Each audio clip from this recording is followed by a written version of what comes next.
Welcome everybody to a second webinar on all-weather operation. The first one was a big success, so more than 1,000 people joining us. Today, again, we have many people joining us in this webinar. Today is the second all-weather operation webinar, and we will continue with the implementation of the new regulatory package applicable from the 30th of October.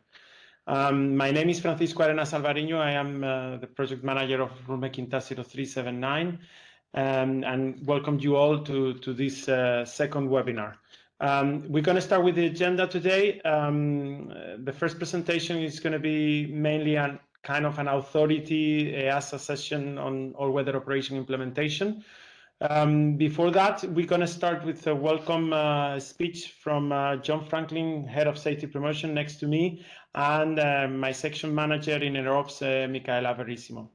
We will continue with a presentation from myself on the all-weather operation implementation manual.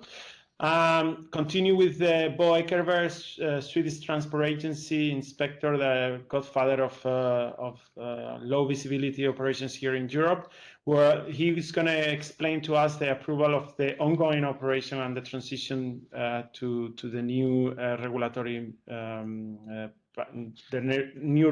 environment. Finally, we will have 15 minutes, 10 minutes, depending on how we are with the time, for questions and answers addressed specifically to the authorities. We have a guest, LBA, EASA Spain, of course, us and the Swedish Transport Agency, as well as the DGAC France, to answer your questions dedicated to the authority.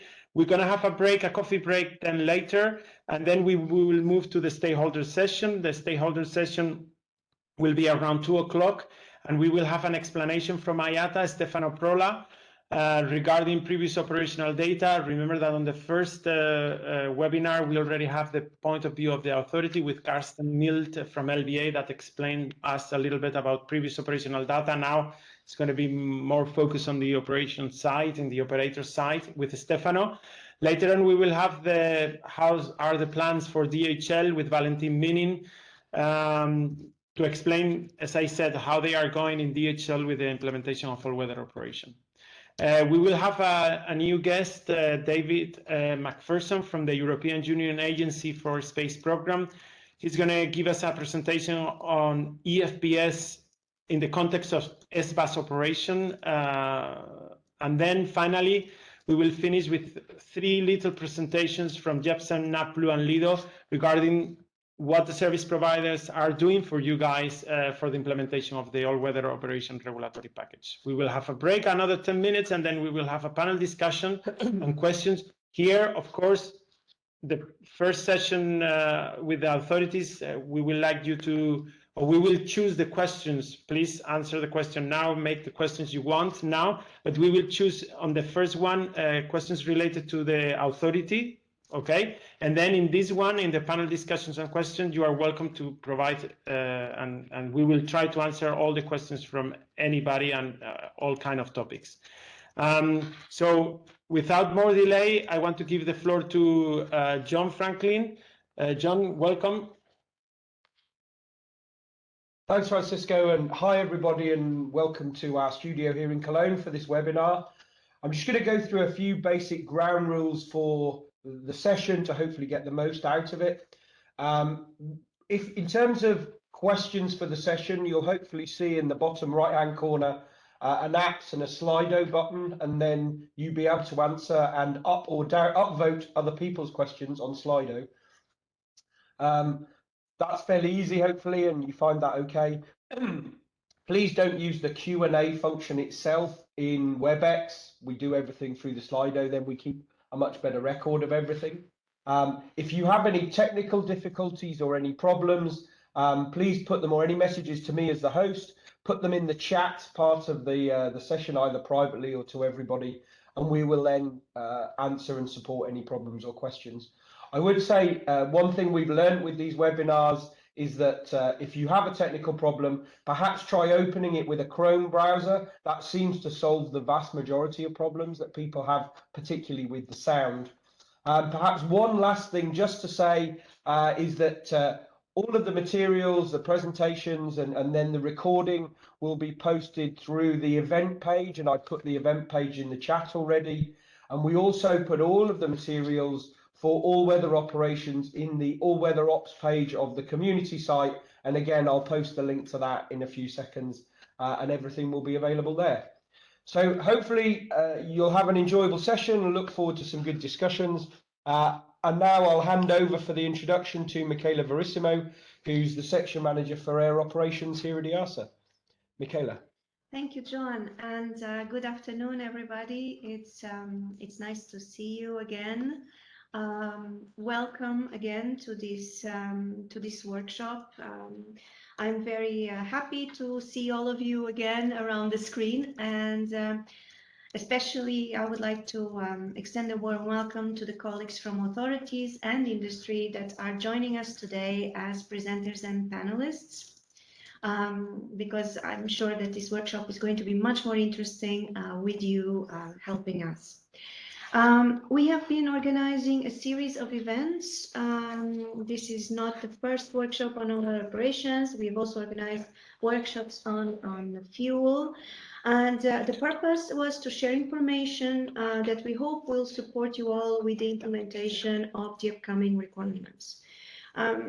Also, good implementation of the rules is not only about knowing the rules, but it's also about having operational experience and knowing, and it's also important for us to know from you and for you to share your expertise with us.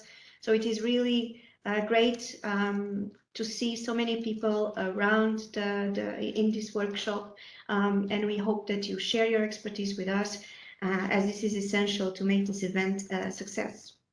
You know that we have been working on this regulatory package for many years. We've been working together with colleagues from authorities in industry. It's a multidisciplinary project, affects 4 different rules and categories of stakeholders. And we also did a lot of work at ICAO level to try to achieve the highest possible degree of harmonization at international level. And our main objective with this package was to modernize the legal framework applicable to all-weather operations to enable efficiency gains based on latest technology advancements while maintaining a high level of safety.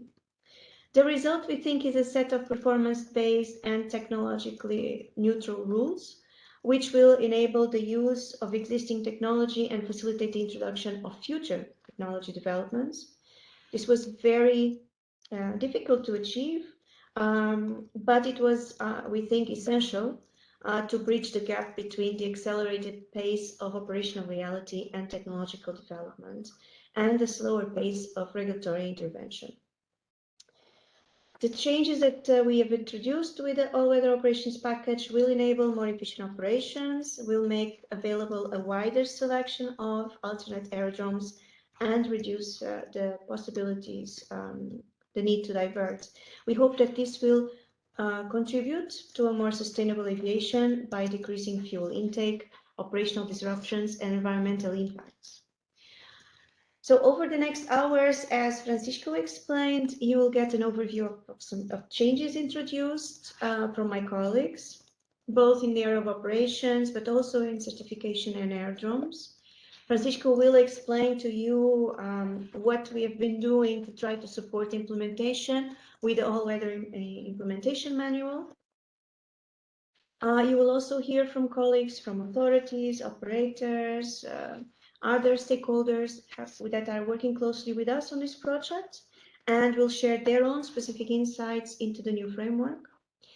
You will have the possibility, like Francisco said, to ask questions and participate in the discussions, and we are really looking forward to your insights and active participation.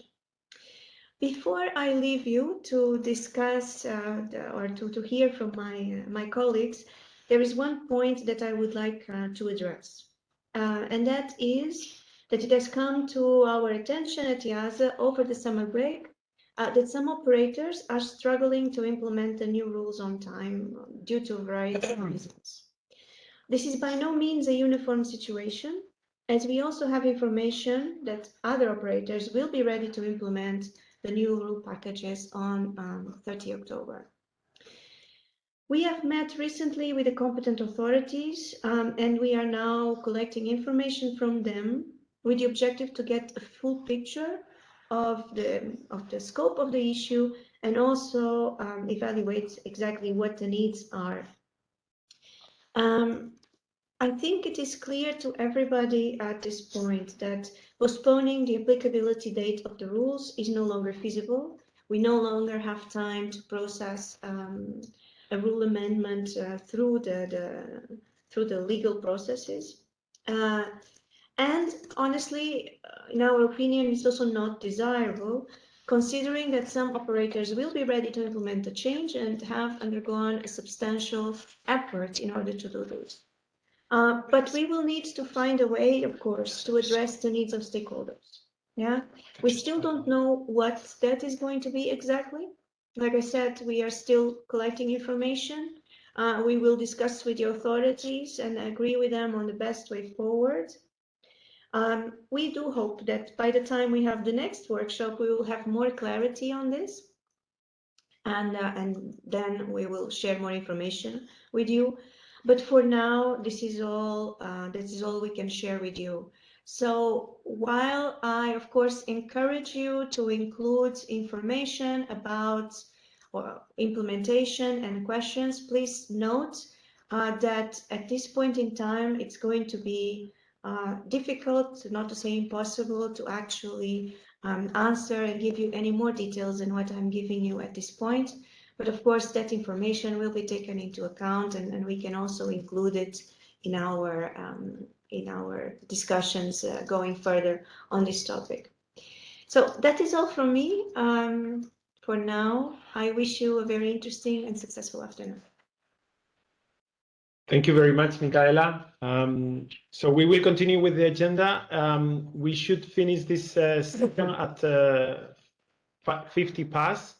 So in 35 minutes, my presentation now is on all-weather operation, especially on the all-weather operation implementation plan. So the first thing that you have available, the document in the Ops community. I'm going to take a chance now to explain you a little bit about the Ops community while driving you to the all-weather operation manual. The EASA Ops community network has different domains.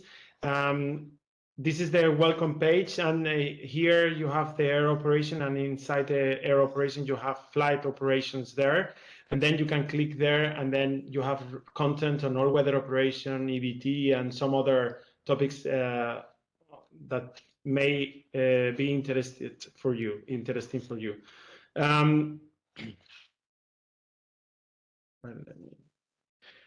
Then let's discuss now about the all-weather operation manual. Here in the Ops community, as I said, air operation, flight operation, you have the page where we have submitted the document for your comments. We want your comments. You can drop the comments below here, like Mahmoud Naderi did already. So you can add here a comment, and then here we will answer you.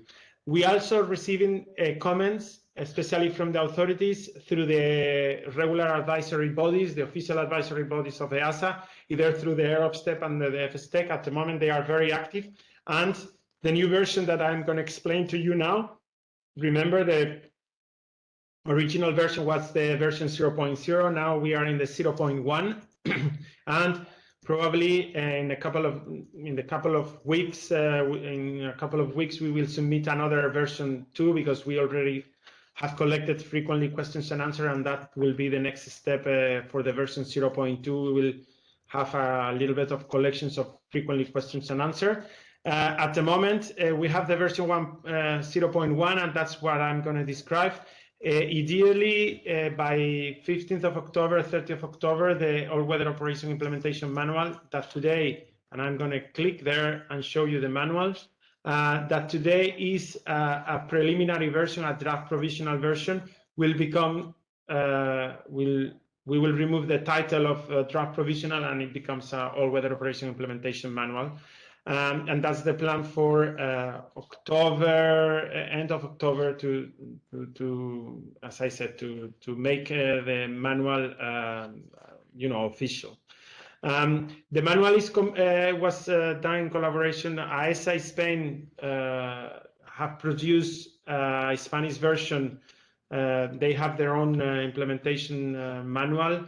They call GUIA, and this manual is based on the original EASA guidance for the implementation of all-weather operation manual. At the moment, it's only in Spanish available, but I've been told that they will have an English version soon, and then we will update through the Spanish version here. We will incorporate the English version as well in case you want to have a look. The all-weather operation implementation manual has several chapters. The first chapter is just legislation and references. In the version 0.2, we will provide the links to that legislation. At the moment, we just only nominated the regulatory package, but as I said, in the next version, we will have for sure the links to that. Then another important element is the changes introduced to Regulation 2021-237. At the moment, if we receive questions, then we may change the approach here. But at the moment, we focus this all-weather operation implementation manual on Regulation 2237. As you are aware, there's another Regulation 2227 for a crew where we did changes to the Appendix 9, etc. At the moment, they are not covered by the all-weather operation implementation manual, but if we receive questions and we receive feedback that we should do something about it, then we will do that. So in these changes to 2021-237, they are related then to OPS specifically. We have some amendments, and we explain the aerodrome recency has changed slightly in Regulation 2237. I suggest you to look in the AMCs, because the AMCs are key in order to understand this part. Then we have a summary of ongoing operations related to this amending regulation. Bo Eckerberg today will explain you a little bit more, so I will not go in detail into this matter. Then we have an explanation a little bit about the definitions. Here we will discuss a little bit about the circling. We have also on commercial air transport, the aerodrome operating minima, that we have a subchapter dedicated to this. Remember that we moved from CATO PMPA to 9 points in the aerodrome operating minima and no approval, to a situation following the ICAO recommendations that we have 14 points now in CATO PMPA aerodrome operating minima, and now it's an approval item. The concept hasn't changed, and I will explain in a moment what we did in the all-weather operation implementation manual, because we have clarified that the changes are rather small, and the concept is maintained. We move to the Annex 5, where we have a part SPA approval. We just highlighted some of them: LVTO, Cat 2, Cat 3, and EFVS. Later on, we will explain. We have another chapter explaining, for example, the LTS to SA Cat 1, etc. But here, at this point, we have explained those changes, which we thought they are the most important. Then we have a little chapter dedicated to Part NCC, Part NCO, and Part SPO. The next chapter is the actions for the operator.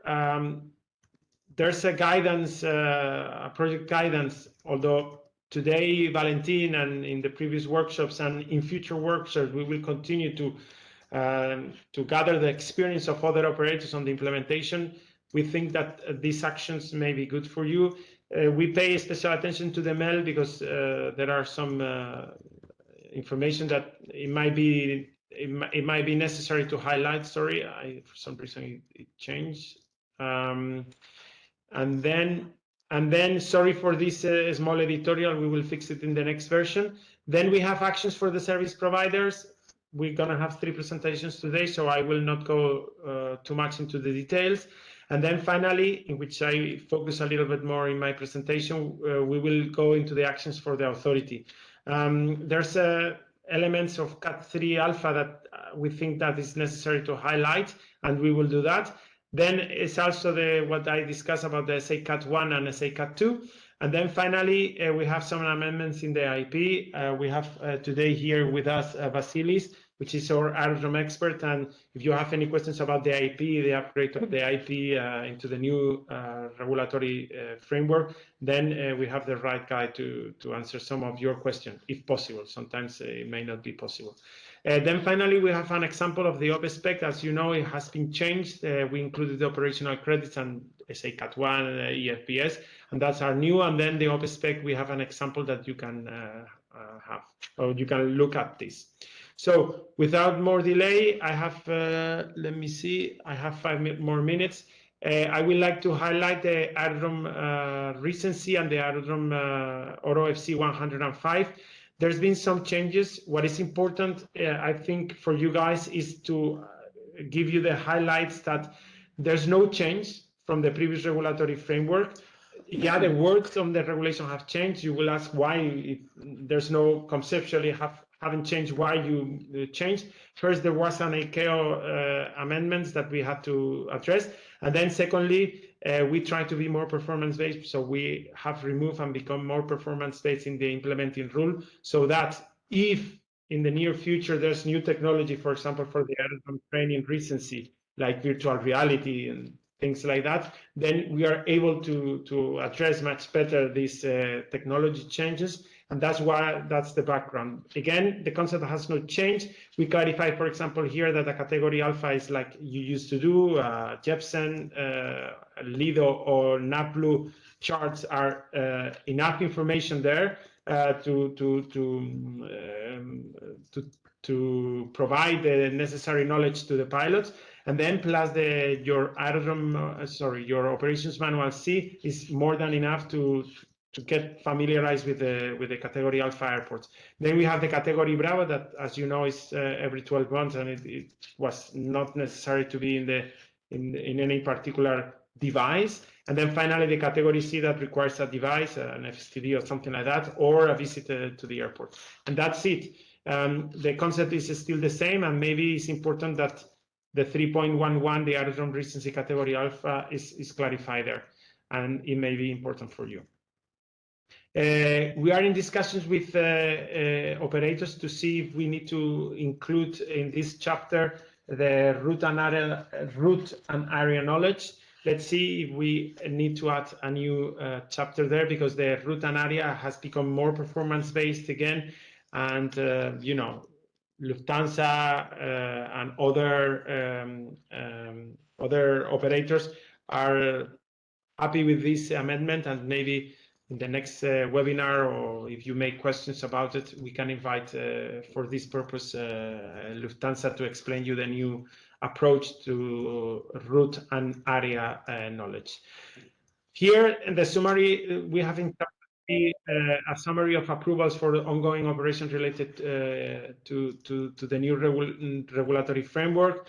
We explain here that if the naming convention has changed and if the requirements are the same, yes or no, and then a little bit of explanation. I don't want to go into the details because Bo will explain you this, but here you have a table that it can be very useful for you. Regarding the definitions, it's just a little explanation of the definitions plus, you know, a specific explanation about the circling. The circling, there's been changes in the circling. I suggest you to have a look.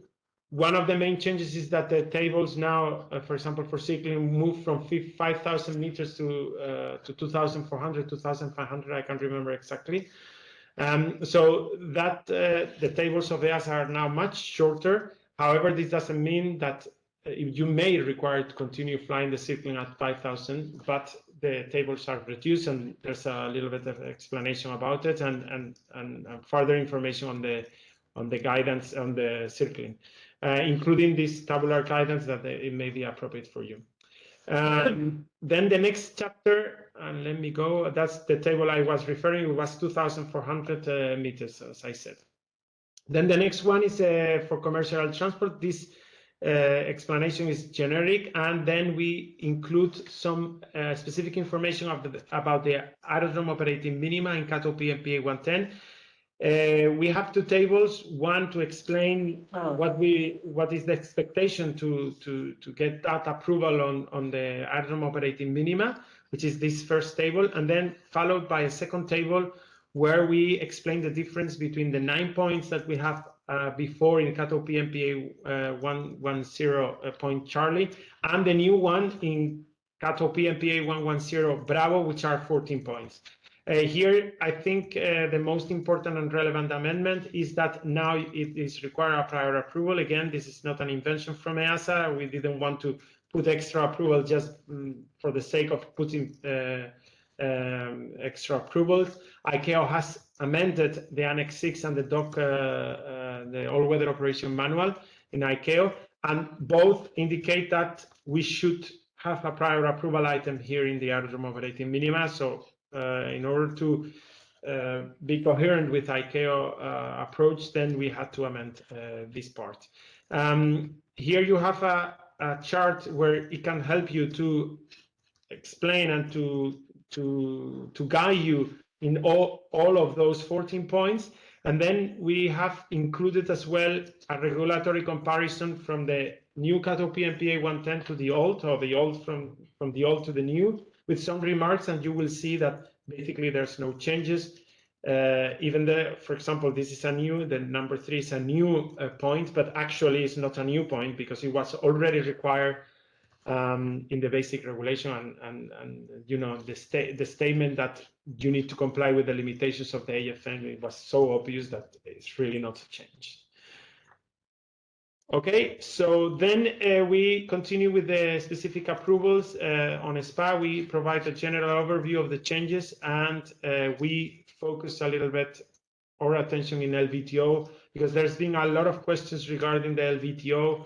Now an LVTO is at 550 meters, starting at 550 meters. It doesn't mean that you need a specific approval at 550 meters, but you and the pilots need to be aware that at 550 meters, you are actually doing a low visibility operation. To be more precise, you are doing a low visibility takeoff operation.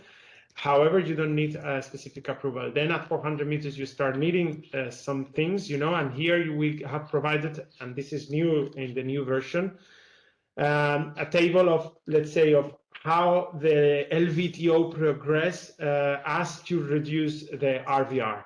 As I said, 550, then 400 meters, which is another important gate because you need to ask for a specific approval. 300 meters is another gate because there are some runway facility needed from ops. This doesn't mean that the airport may have those facilities already at 550 meters, but as ops, you are required to have and make sure that you have those at 300 meters. Then in less than 150 meters, you have certain more elements, not only the approval, but there's some training to do. And then less than 125, a little bit more. And finally, at 75 meters, that the new regulation now allows 75-meter low visibility takeoff. We didn't provide too much information here, but because at the moment they are in the process to certify aircrafts at 75 meters low visibility takeoff. But just to let you know, the new regulatory framework will allow 75 meters or allows 75 meters low visibility takeoff. I think this is a great improvement because you're going to be able to land in a Cat 3, 75 meters, no decision height, and then move on and take off as well, because sometimes there are certain diversions of, certain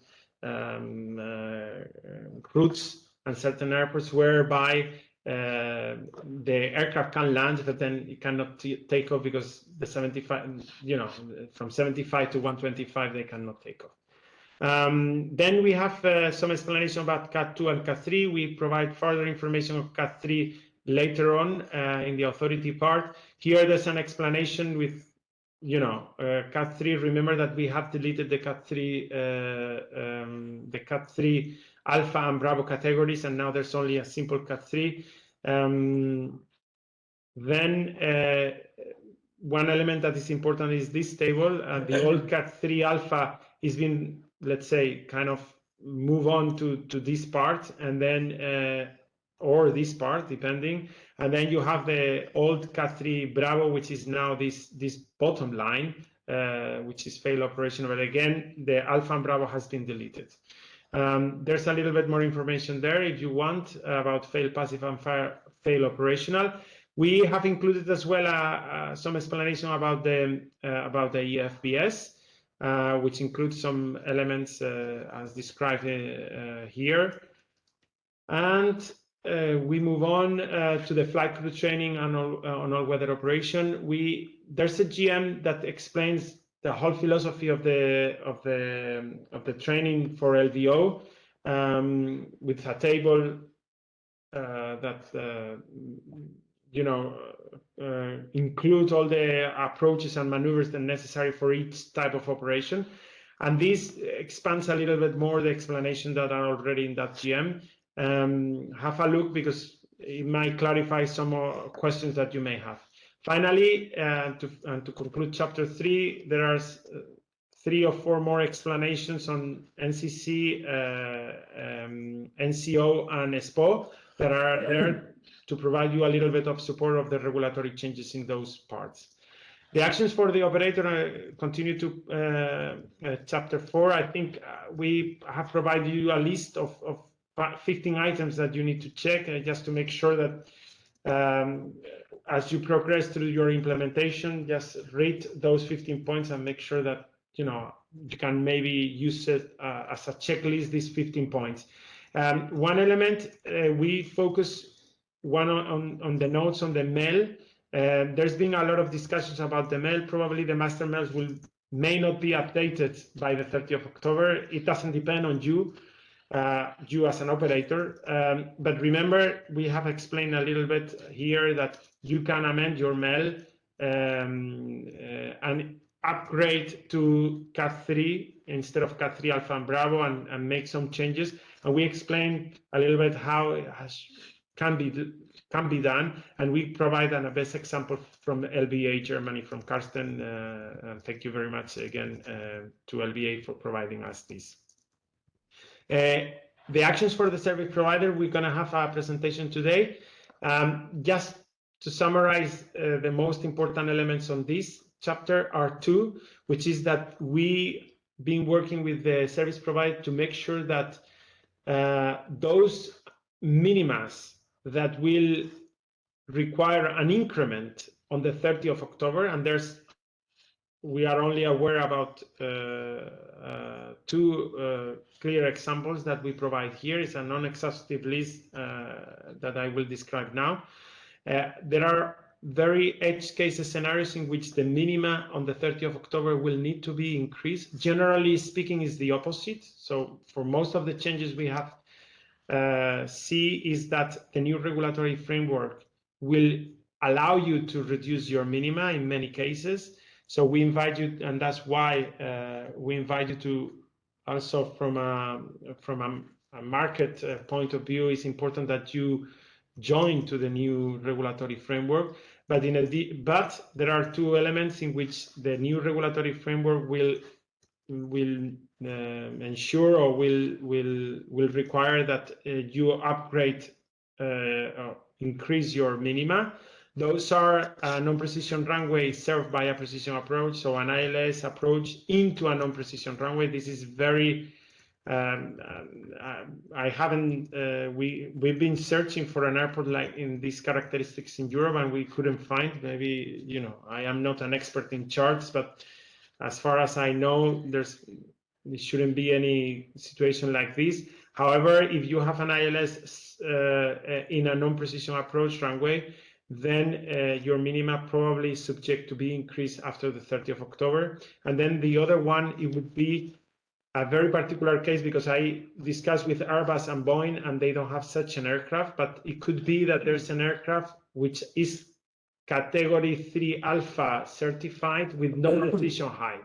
Is again the Airbus 300 and the 737, the old classics, the old 737, they are all Cat 3 Alpha 50 feet. So we need to check, but for the cases in which you have a very particular aircraft type whereby it's a category 3 alpha certified aircraft with no decision height, then remember that your decision height will be increased from 50 feet from no decision to 50 feet. That's another important element that these two elements are pretty much aware, the service providers, and they will increase all the minimas for those two particular cases, and maybe we can ask them later on, you know, a particular example of these two things.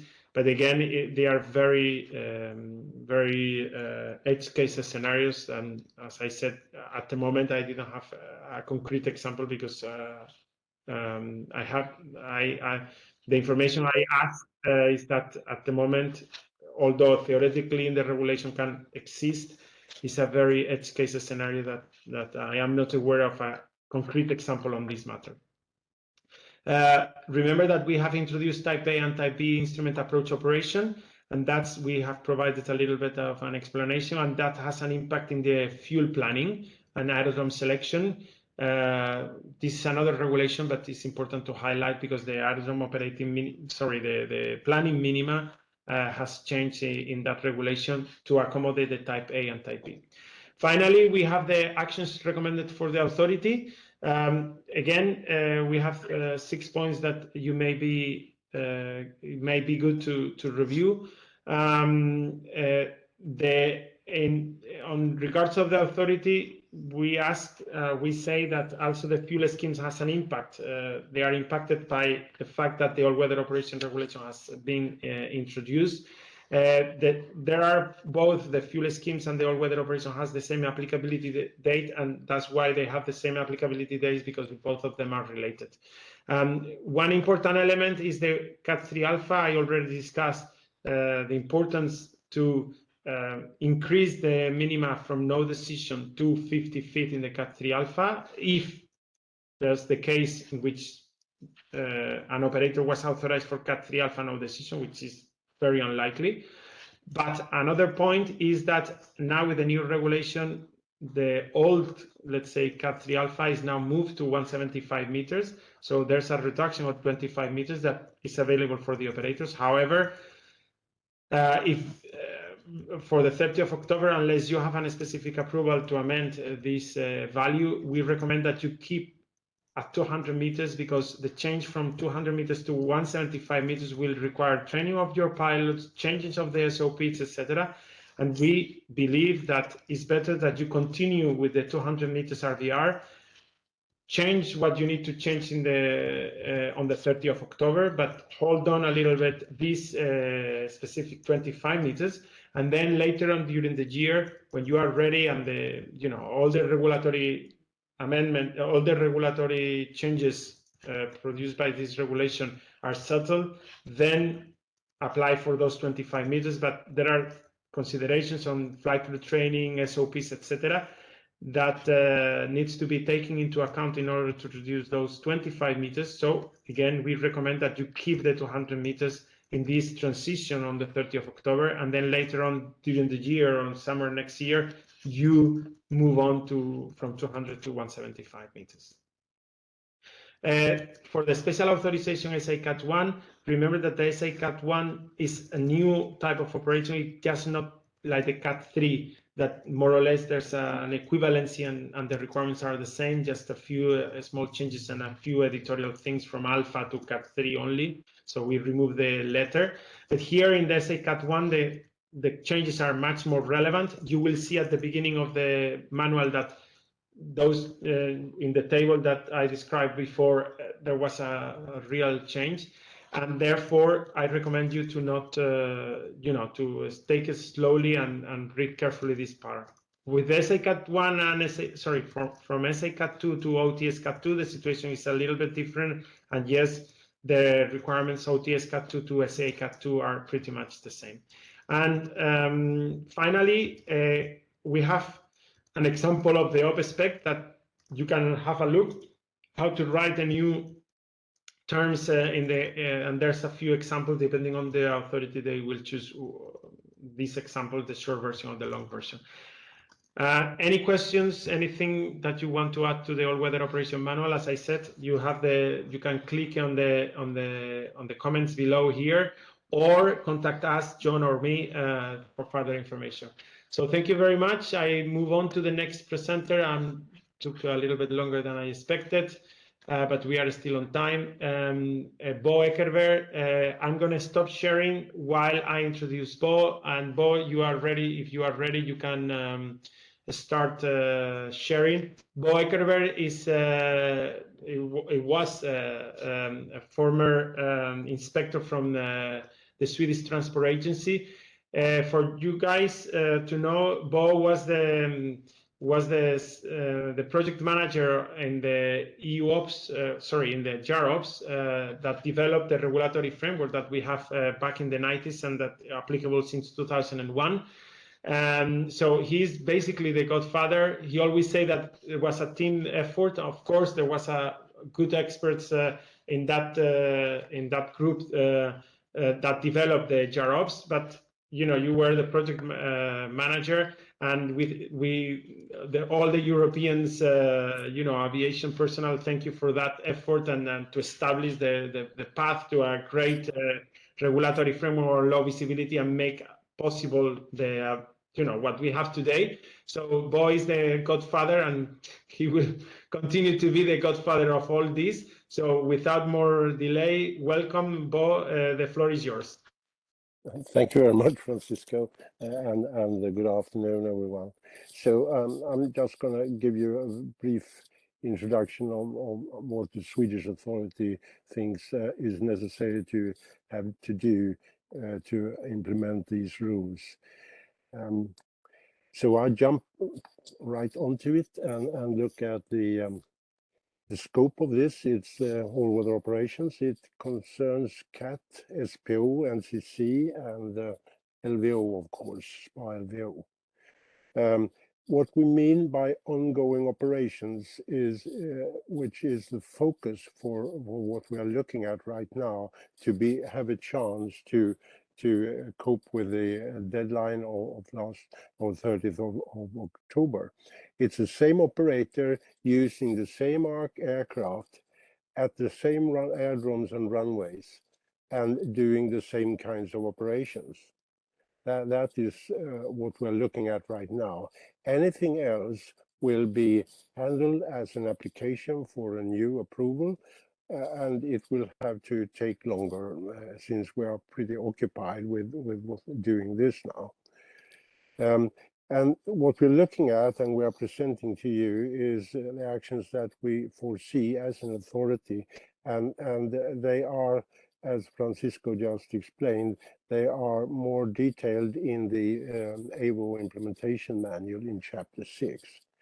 So go there and look for more. And again, this is information, this is not instructions or anything like that.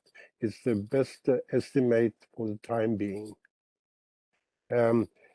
Francisco went over most of this, so I'll go very quickly then the major items. We have the LO visibility takeoff, which Francisco went into quite some detail. So we are expecting to be grandfathering the existing approvals. There are some details that have changed, like the removal of a 200-meter step. So there will be a need to change some stuff. If you wish to, at the same time, that removal is an alleviation. So if you wish to do nothing right now, as an operator, then the authority simply can keep what there is already. SA-CAT 1 is not really within this scope because that's new and it's exciting, but it's new. And there's no grandfathering of the lower than standard CAT 1 because one of the reasons is that we are now going below 200 foot DH, meaning an airworthiness certification required for at the airplane, or the equipment will show that they are capable of using a CAT 1 ILS below 200 feet. CAT 2, there are some minor alleviations for CAT T aircraft, but otherwise it continues. SA-CAT 1 is mainly a name change. where we see grandfathering happen. For Cat 3, we talked already, or Francisco talked already about the subdivisions of Cat 3A and Cat 3B, and we're now moving to a truly performance-based description of Category 3. EFVS, we do have some existing EVS, enhanced vision systems, out there, which are already approved for operation credit, which we believe they can continue to have those operational credits, and they will be grandfathered and given a new label, EFVS A Alpha, as in approach. And we then are coming to the new subdivisions of EFVS. In addition to approach, we have land and also EFVS 200, which is another issue and not requiring an approval, so it's not, I don't cover it here. Runway suitability for low visibility operations. The rule has comprehensive changes there, but we're talking now in this scope about existing operations, and they are grandfathered as they can claim, hopefully anyway, that there have been successful operations or previous operational data can be used. And then the method of establishing air operating minima, as Francisco pointed out, has now to be approved to be in compliance with ICAO. That is perhaps one area which causes some effort on part of the operators first and then on part of the authorities. So the last slide here, the actions that we foresee right now. Training programs. The trick about training programs is that the approval is required on the level of syllabus. So when the operator changes even smaller things, there is the issue of approval anyway. And then we have the establishment, as I said just before, of the airroom operating minima. The operator needs to, the method shall already be in place according to the existing rules. The method, Francisco also mentioned the 14 points. They are interesting because if you look at them, you can see there are a perfect description of performance-based airroom operating minima. You got all the elements of that concept in there. You look at what the capability of the aircraft, the capability of the ground facilities, etc., and you come up with an airroom operating minima. Performance-based airroom operating minima. And the manual, as Francisco said, is gives some examples. Those examples or give some hints how to deal with this. I'm sure those hints can be improved and more detailed, and we certainly need some more discussion about that. I dare say that because I'm one of the people behind that. And then the operator's performance indicators for low visibility operations, we need to have that. Operators need to have that in place, and we need to review it. And then is slightly revised incident reporting, whether that needs to be reviewed, that the operator has done their job on that. So all of this will then be result in a new op spec, stating that the operator is now approved in accordance with the revised rules. It will have to be based on some form of compliance statement by the operator. Where the discussions right now is to be flexible about the format, whether the operator wants to do that themselves or the operator is given something by the authority, and that's up to the discussion between the decision of the authority to start with. But in our case, we intend to be flexible there, but there needs to be some form of compliance checking. How else will the operator be certain that they comply with their new rules? And then we discussed quite a bit the handling of Cat 3, where it goes down slightly. But the main thing is that we are removing Cat 3A and Cat 3B, etc., like the rest of the world, like ICAO, like FAA, before ICAO, actually. So we're all getting performance based on that. How we're going to deal with this change for the former Cat 3A to from 200 to 175 meters? Well, it has to be based on an application from the operator anyway, if the operator wants to do it. It's one light reduction, one light less to look at, and maybe the operators doesn't think it's worth the effort to go change immediately. If you do that, we'll have to discuss a little what to do with that, what we're going to require from the operator. Approval of our operational credits for SA Cat 1, that's the name change. EFVS, we talked about that as well before. The LTS Cat 1 will be removed, and we don't expect a lot of criticism for that. It was a sort of unbalanced concept already from the setup, and wasn't used all that much. Although the fact to be able, and everyone was focusing on the lowest RVR, but mind you, the importance may have been that if the RVR went slightly below 550, if you had LTS Cat 1, you could still make the approach.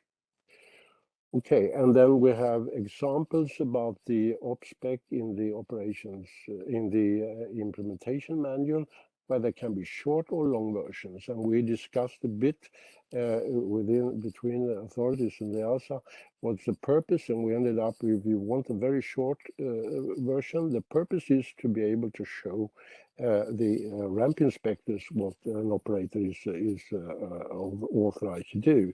The longer versions may be needed if the OPSPEC is part of the authority's approval and the basis for the approval, the specification of the approval. I know there's much more to it than this, but these are the highlights we found so far, and I leave it with that. Thank you. Thank you, Paul. Thank you. We're going to cancel, for most of you that wants to take a coffee, then now is the opportunity. We will continue here in EASA. We will not do a break and handle some questions that we receive. And we will progress into the next 6-7 minutes with questions. And then we will continue directly with the stakeholder topics. But some of you that wants to take a coffee, please do so.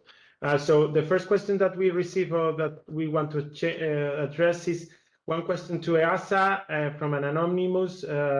This person is asking EASA if changing of the rule was so drastically, is it making a management of change or risk assessment like the operators need to do when implementing those changes? If those changes or those things are done, then where it is available. We did. There's a few elements. I don't know exactly if you are more on the safety part or on the economic and impact assessment part. So I hope I'm going to share with you my screen to quickly go through.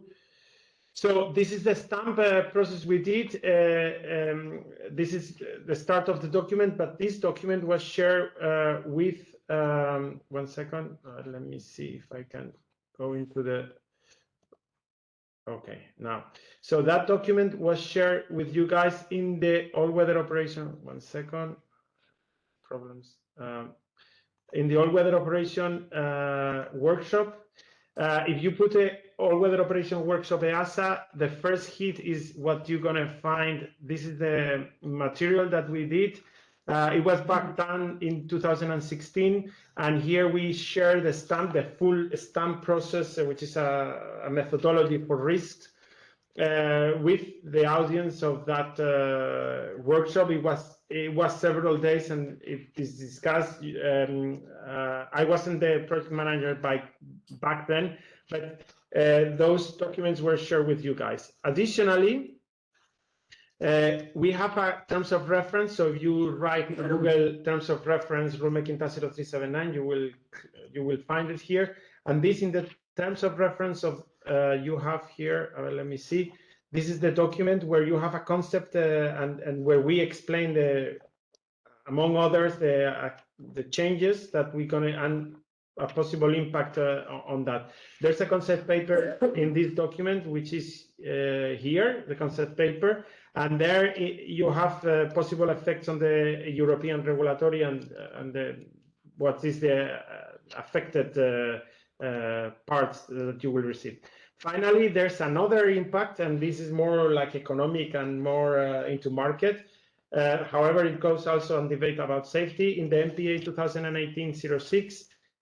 Here in the MPA Alpha, so don't go to Charlie. I don't know if you are interested, but Bravo is CS, so it's initial airworthiness. Charlie is Ops, and Delta is aerodromes. But you need to go to the Alpha, and in the Alpha you will see that here you have the impact assessment, and there are I don't know how many pages of impacts that we detail. Again, there's a summary of the hazard identification we did through the STPA process, you know, but this is just a summary of this. I mean, a long summary, as you see, but there are many pages on that. Again, this risk assessment, the long one, was shared with you guys in that workshop, and maybe the documents are still available. I've just shared that in the chat. Okay, The thanks. link to that page that you would just show. Yeah, the important one to share is this MPA, which is, as I said, that it probably the most MPA 2018-06 Alpha. Okay, so we did that. Then I go back to another question. I'm going to stop sharing, otherwise I cannot see the questions. And then, John, at the latest EASA webinar on fuel and flight planning, questions were asked via Lido. Is this available? No, we haven't published it yet because we were still waiting for some more answers. Okay, thanks. So here's the reply. How do I find the manual on the EASA website? This is very easy. You just go to Google. That's my recommendation.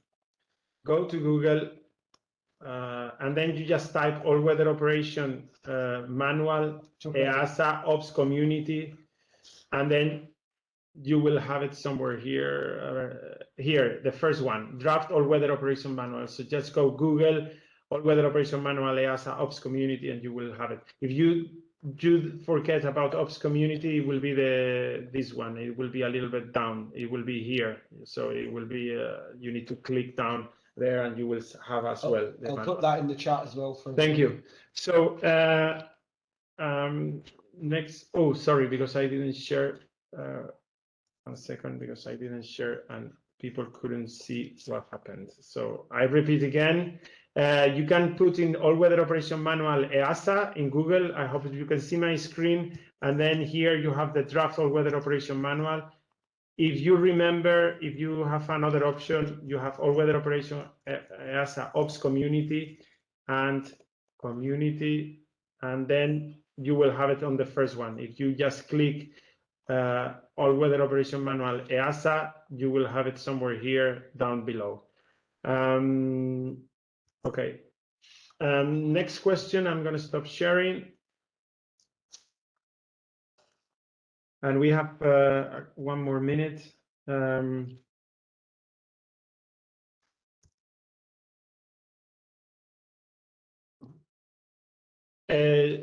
Vasilis, are you ready for one question? This is the last question. So is the aerodrome operator responsibility to apply operational restrictions in the case of fail or downgraded equipment? As the restriction, it depends on EASA AirOps rules. Comments by EASA on the CRD confirm that the aerodrome rule is to report the failure. So again, is the aerodrome operator responsibility to apply operational restrictions? Or is only the role of the aerodrome is only just to report the fail or downgraded equipment? Vasilis, can you hear us? Yes, I do. Okay, okay, so can you mute? Okay. So the as we also responded in the CRD, the aerodrome operator is also coming also from Annex 14 and Annex 15. They have to provide the information in regards to the availability of visual and non-visual aids, and then the air operators, they have to apply their minimum in accordance with their rules, because it's not only the European rules which they are flying, but also we have operators that they are coming from third countries. So our responsibility is to provide all the information for pre-flight and during the flight, for pre-flight information and information during the flight. So we cannot restrict all the operation unless we have major failures where you don't have lights, you don't have anything. So there it's a totally different story. Thank you. Thank you, Vasilis, for the answer. Yes, I confirm. The operational restrictions comes in the air ops, more or less like the aerodrome, unless there's a major failure. The responsibilities of the aerodrome operator is just to report those. Remember that you have a table of downgraded equipment, both in part span and part cut. Have a look there, and then you will have. We're going to stop here. I know I give welcome to Nazari, which is from an Spanish company, and I know well, and some other that you put the questions. Let's wait a little bit because we're going to move to the stakeholder view, and then we will have 1 hour for questions. So I go back today to the agenda item, and before that, the next one to start the stakeholder session is Stefano Prola. So Stefano, welcome. Just start sharing your screen while I introduce you. Stefano Prola is Ops Manager in IATA. He has 20 years or more years of experience from pilot to some managerial positions. Currently now he's based in Madrid, and as I said, he's Ops Manager in IATA. He's going to provide an explanation on previous operational data now from the point of view of the operator. And Stefano is, an FSTech member of the official advisory bodies for EASA, and he's been working with us in the all-weather operations since the beginning. So welcome, Stefano. The floor is yours. Thanks. Thank you, Francisco. Is all set up okay for my presentation? Very well. Yeah. Hello, everyone. Good afternoon. Yes, I'm briefly review something that already in the first webinar was very well presented by the German authority, but due to the importance, maybe if you missed it in the first webinar, I'll review how to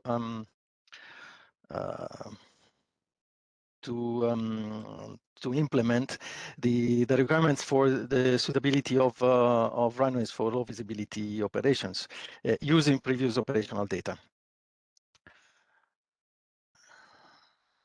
The reference is MC1 spell visibility 110. In there, you see the reference is essentially you can use the verification of the availability of previous operational data, such as records of approaches flown in the same aerodrome with the same procedure and aircraft type. So that was also called grandfathering, basically to allow you to, for operators that are currently approved and being using a network of airports already in low visibility, to continue to do so after the 30th of October. And I think the most important message that I will try to send to the operator specifically is that to make sure that in this couple of months short, not fully still left before the new regulation kicks in, make sure you have your network records of approaches done according to this old rule, because still you can use it, so that you can continue to do so after. Obviously, for new destination, new aircraft, then you have to move to other methods that are also been treated the other time. I sort of drafted a flow chart to help just to visualize the process. This is the overall, and I'll have a couple of slides just to breaking down the two sides. So on top is like where you can get the data, and then the conditions that you have to verify for each for the data that you have gathered, maybe in different from different sources.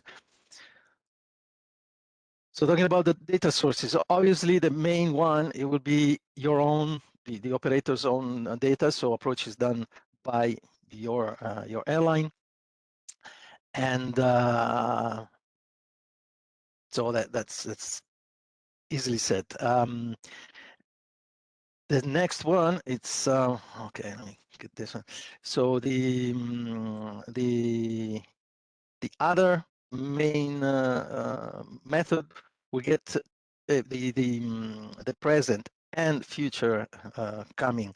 Regulation allows to take credit for previous operational data that are coming from other airlines, and is also why maybe I'm doing this presentation, is that IATA, on request of our members, we are holding and preparing also to update a database that sort of aggregates and this data, so that airlines know which other airlines have this data, so they can get their data from other ones.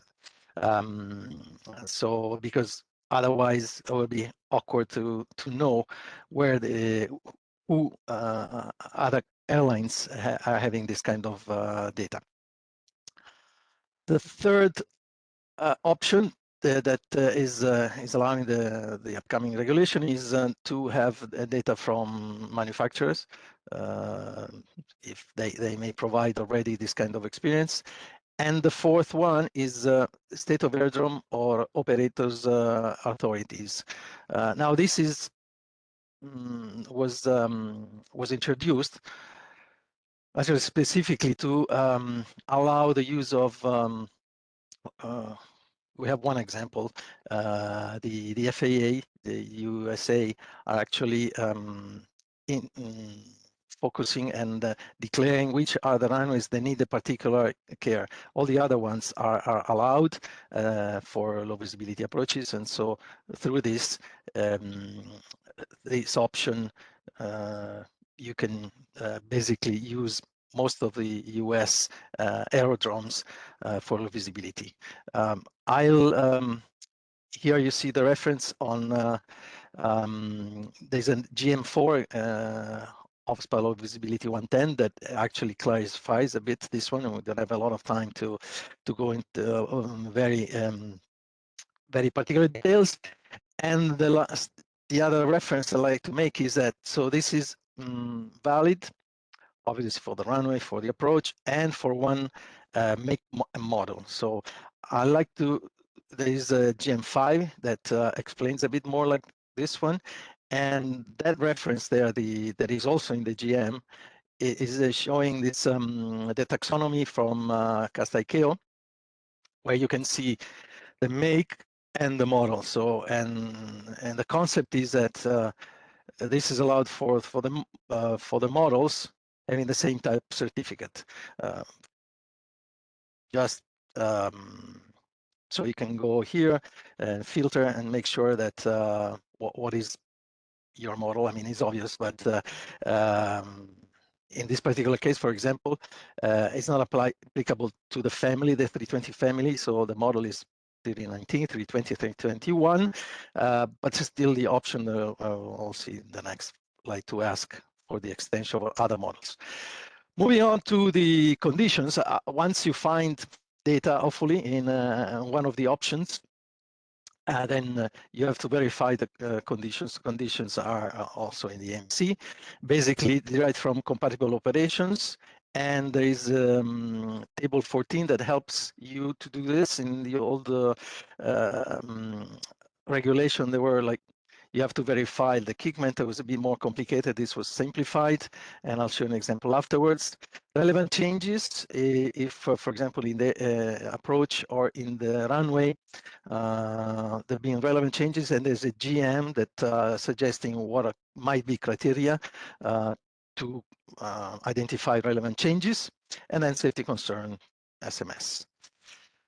If everything is fine with these conditions, then, and if you want to extend to other model, then you have the option to ask the OEMs, the TC holder. And so, for example, 321, you want to extend it to 320, you can ask Airbus, is that allowed? And they hopefully will reply yes. After all this, hopefully you will find a way to get the suitability of that. This is the example of the table where you can verify. So you got the previous operational data was derived from CAT2 automatic landing, CAT3 automatic landing. You can use it for CAT2 automatic landing. Yeah, there's a whole list of these combinations, and just verify what you have in your database. Final review. So you're gonna find this one in the material that John will share with the participants. So it's just the loop.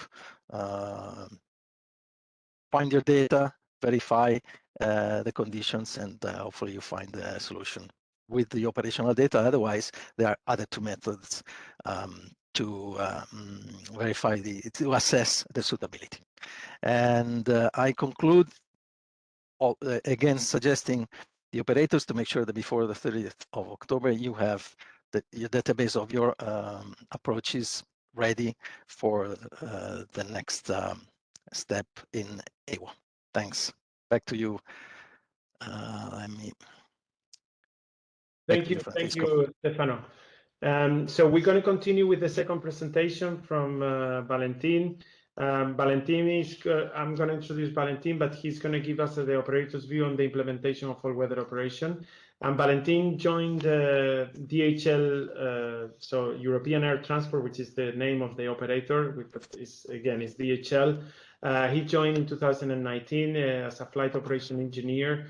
His background, study background, is aeronautical engineer by the University of Dresden, and since 2019 he is the focal point of all-weather operation in DHL in the European in Europe, European Air Transport.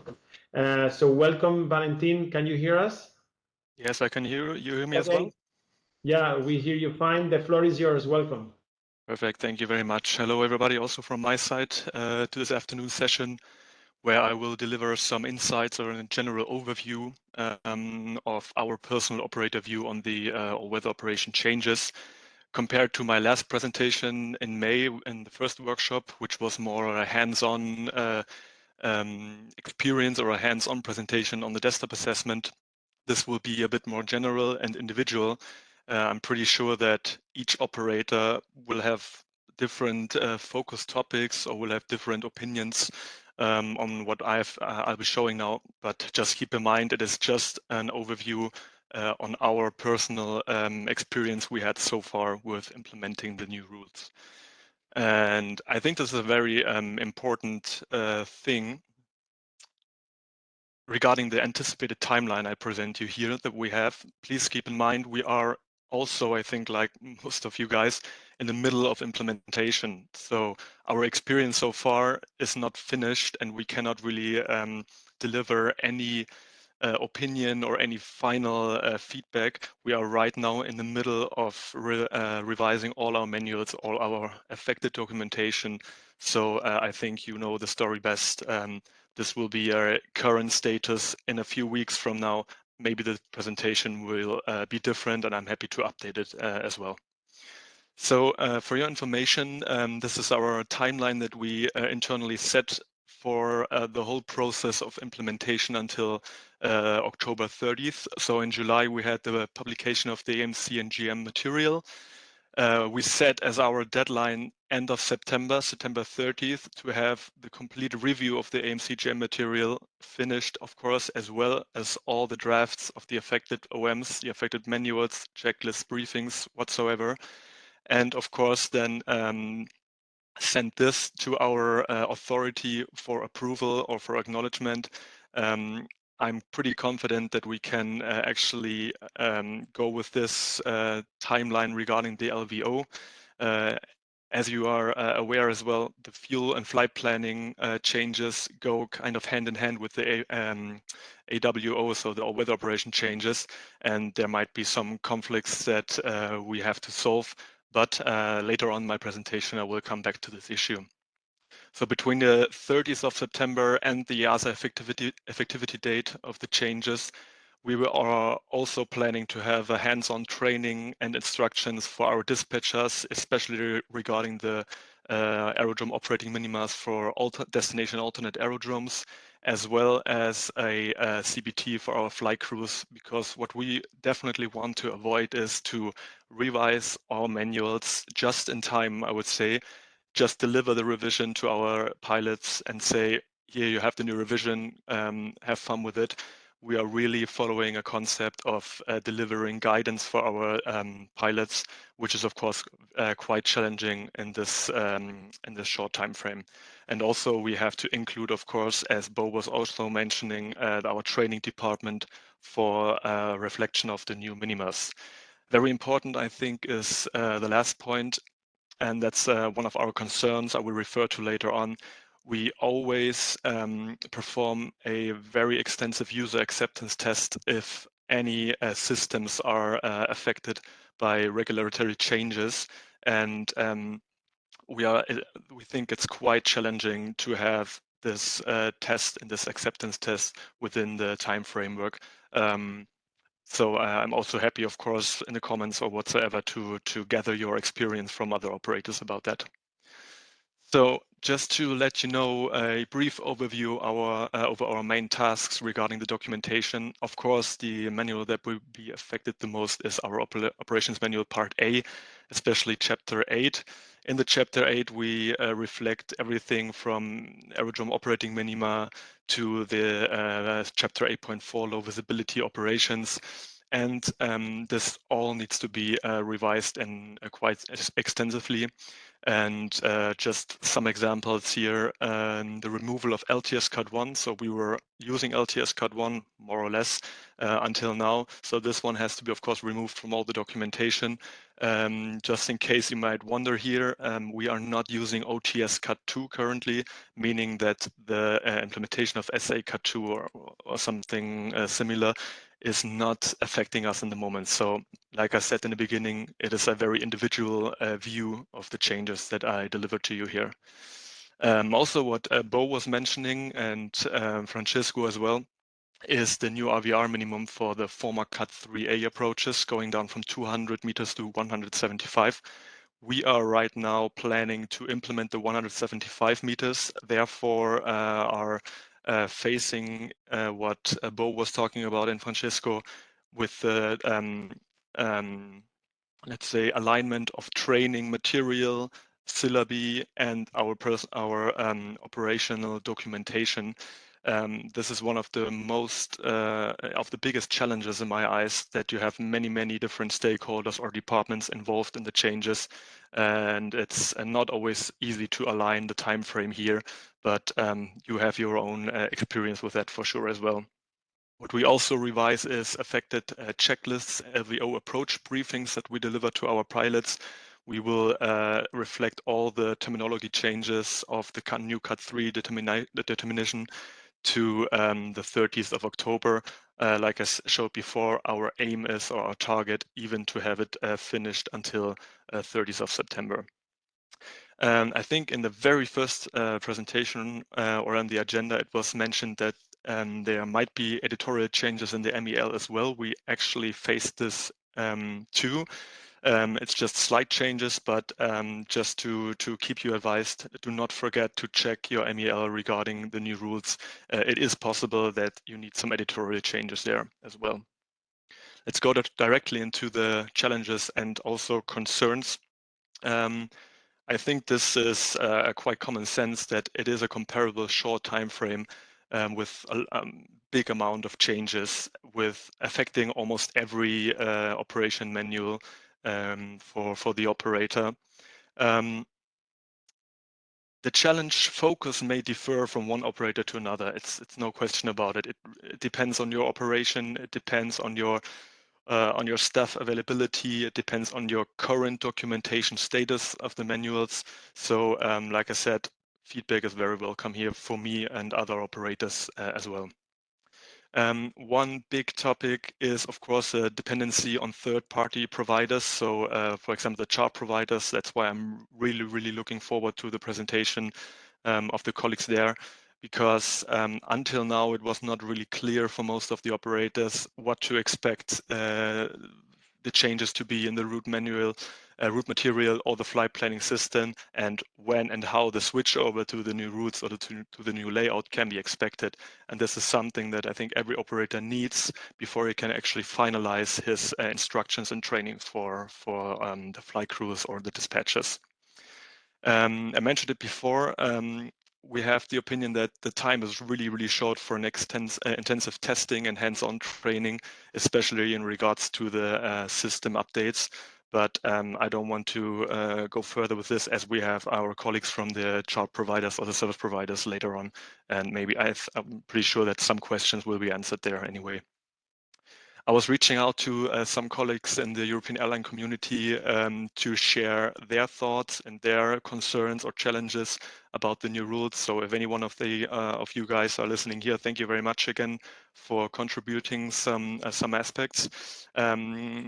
Don't mind, of course, there's some double mentioning to what I've said, but this is to focus or to show that really the time available seems to be not sufficient for many operators to have a proper implementation plan or to keep this without an extensive workload.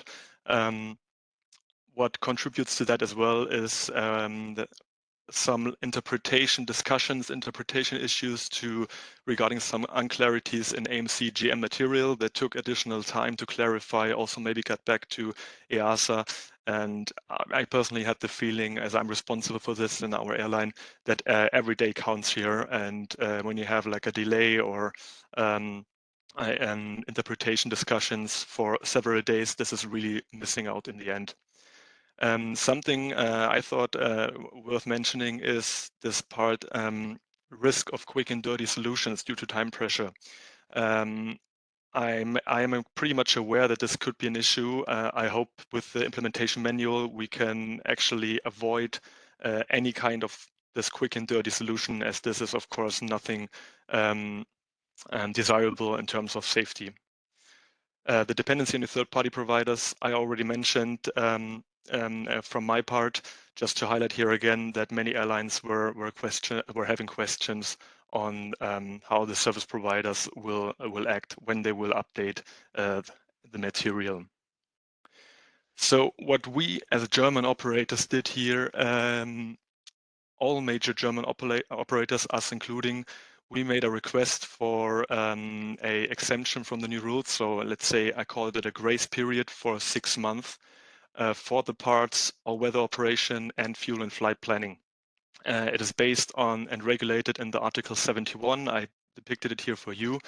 And as many operators, I think you all know best, are in a transition, let's say back to normal transition from a pandemic situation that was really striking in aviation industry. We encountered or we experienced many operators to have just the focus on keeping the actual operation alive and really having trouble with big regulation changes that require workshops, that require project guidance within the companies. And this is the current status. We requested the grace period, and so far we are waiting for an answer here. It is very important that if maybe some of the other operators as well have done that or are planning to do it, it has absolutely no influence on our implementation timeline. It doesn't mean that we, let's say, pause our implementation.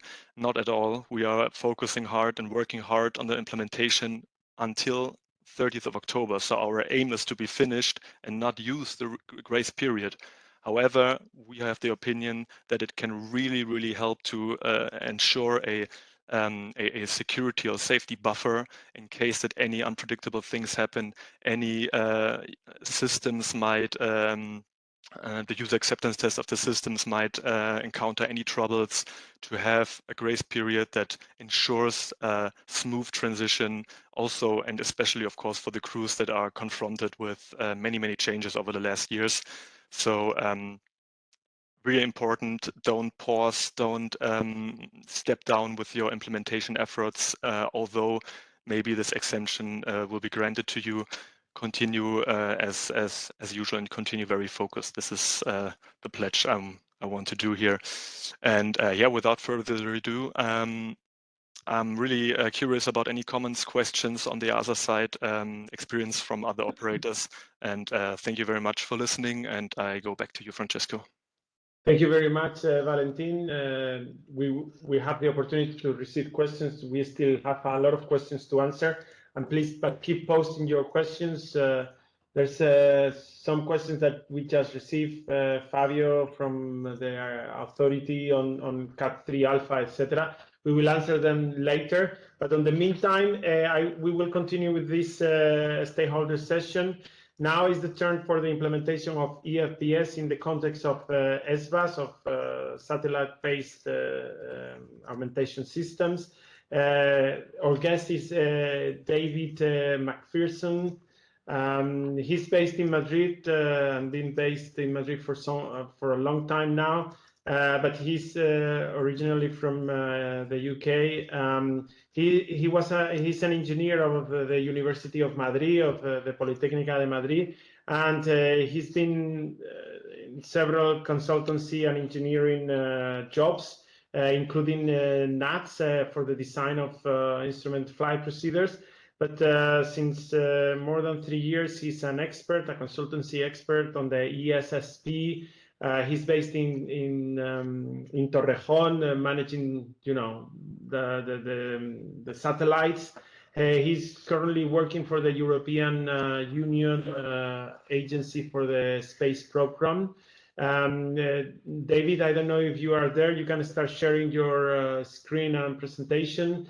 And before you start, just short, very, very, very short, because then later on in the panel, I will ask you about EGNOS and about the agency. But if you can just introduce yourself, at least the EGNOS or the agency, and then you kick on with your presentation. Welcome, David. Okay, thank you, Francisco. Okay, yeah, before I share the presentation, as Francisco said, I want to give you a quick introduction on the European Union Agency for the Space Program. So our core mission is the implementation of the European Union Space Program, and also the provision of space-related services, such as those based on Galileo, Copernicus, and most importantly, in the case of this presentation, EGNOS. As most of you probably know, EGNOS is the SBAS system here in Europe, enabling approach operations down to LPV minima. And in addition to the provision of services, EUSPA also regularly participates in activities to promote and encourage the use of EGNOS in new domains, in this case, all-weather operations. Okay, I'll start sharing the presentation now.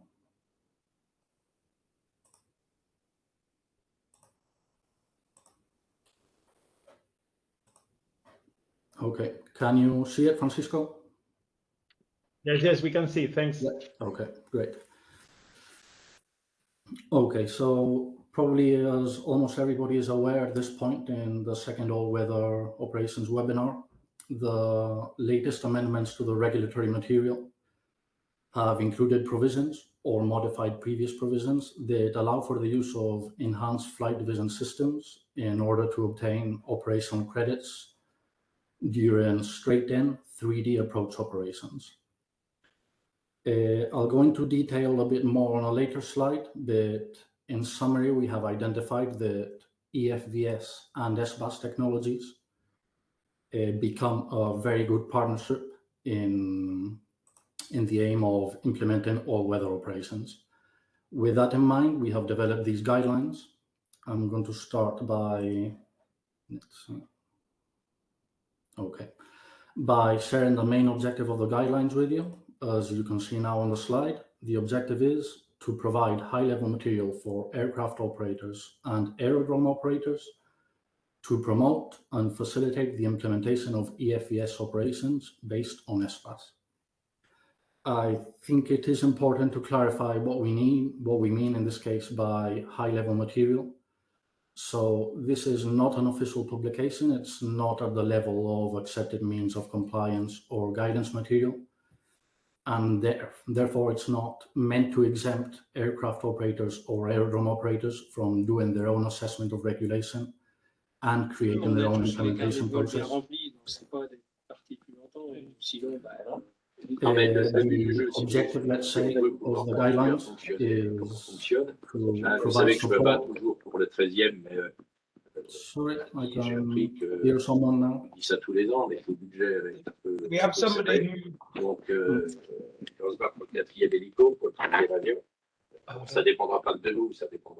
Well, I'll try to carry on over. So yeah, so the guidelines are basically just intended to help aircraft operators and aerodrome operators in the creation of their own implementation process and to clarify any questions that may arise while they're doing this.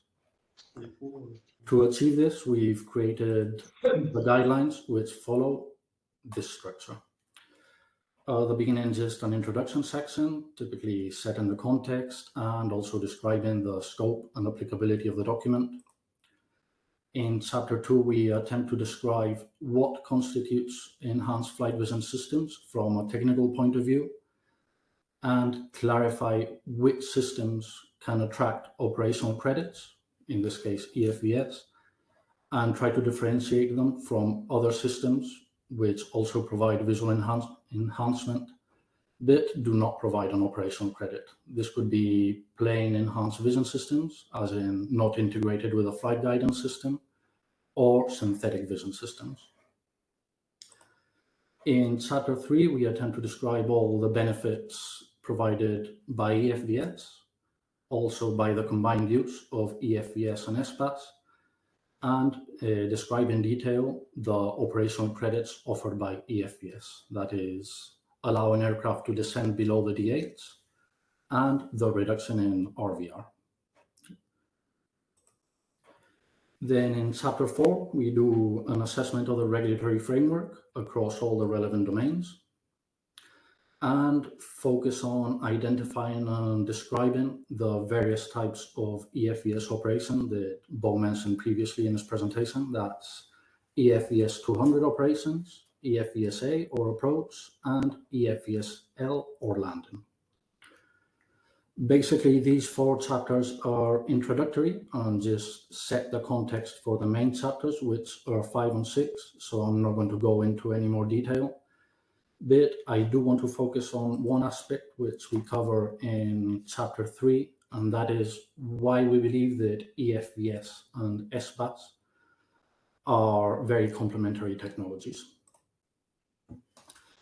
So the main factor is that the operational concept behind both technologies, even when used independently, is to offer, well, to enable advanced aircraft capabilities, which then offer improved accessibility and improved safety, and they can achieve this with minimal investment in ground infrastructure.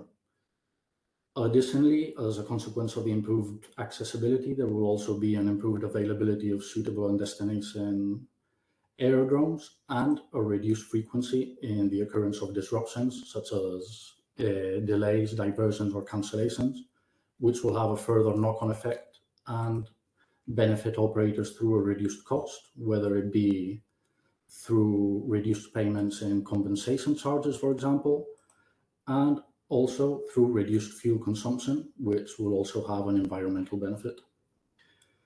Beyond these benefits, another thing I want to mention is the Well, beyond these benefits, another factor why we believe the implementation of EFVS is ideal based on SBAS operations is the fact that in the future, thanks to the PBN implementing rule, we expect, well, availability is ensured in all non-precision approach and precision approach runways.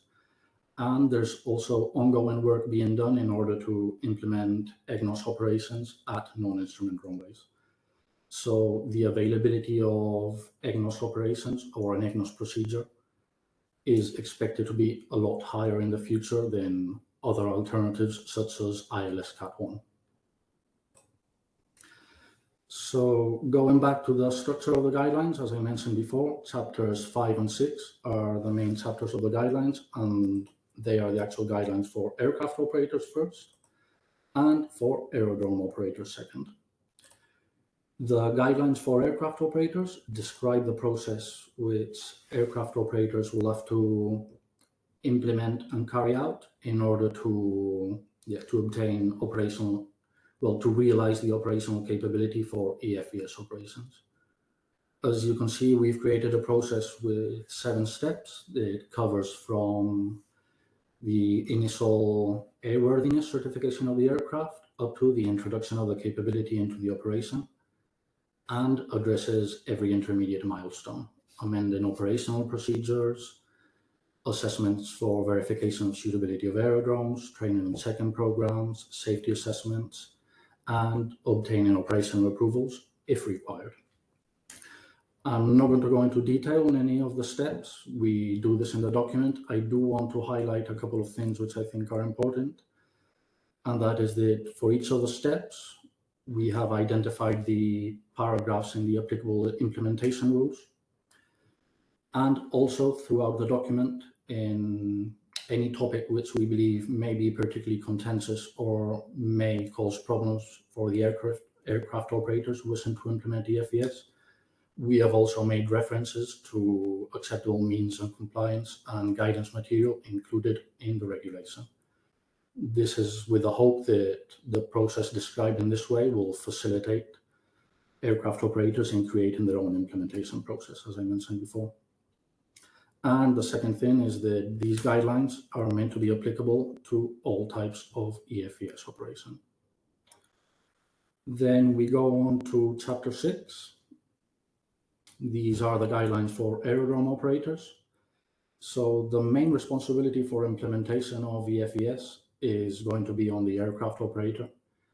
But nevertheless, the aerodrome operator will probably have to attend to certain key aspects to ensure that their airport or runway can safely accommodate EFVS operations.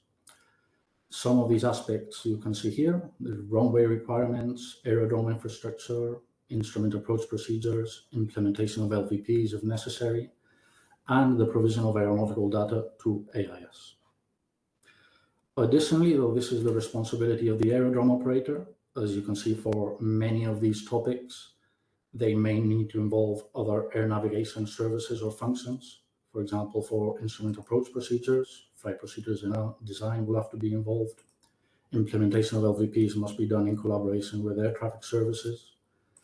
And provision of aeronautical data to ACE will involve all the affected stakeholders. As was the case for the guidelines for aircraft operators, the guidelines for aerodrome operators also address every type of EFVS operation. And finally, to wrap up, I just want to give you an update on the state of the guidelines. So we have now currently updated the guidance with all the latest regulatory material. This includes the amendments to the content and structure of the AIP published last week. We have also included feedback from EFVS Design and Production Organization, specifically Dassault Aviation and Collins Aerospace. And the only action that we have pending is to gather feedback from aircraft operators and carry out a trial run of the guidelines. We currently have a potential prospect that will be providing feedback by the end of this year, and also another prospect for carrying out a trial run at the beginning or middle of next year.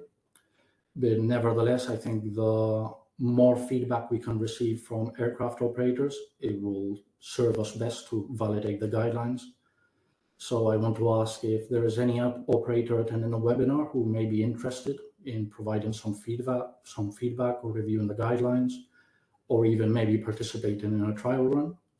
Please get in contact with us. Okay, so that concludes my presentation.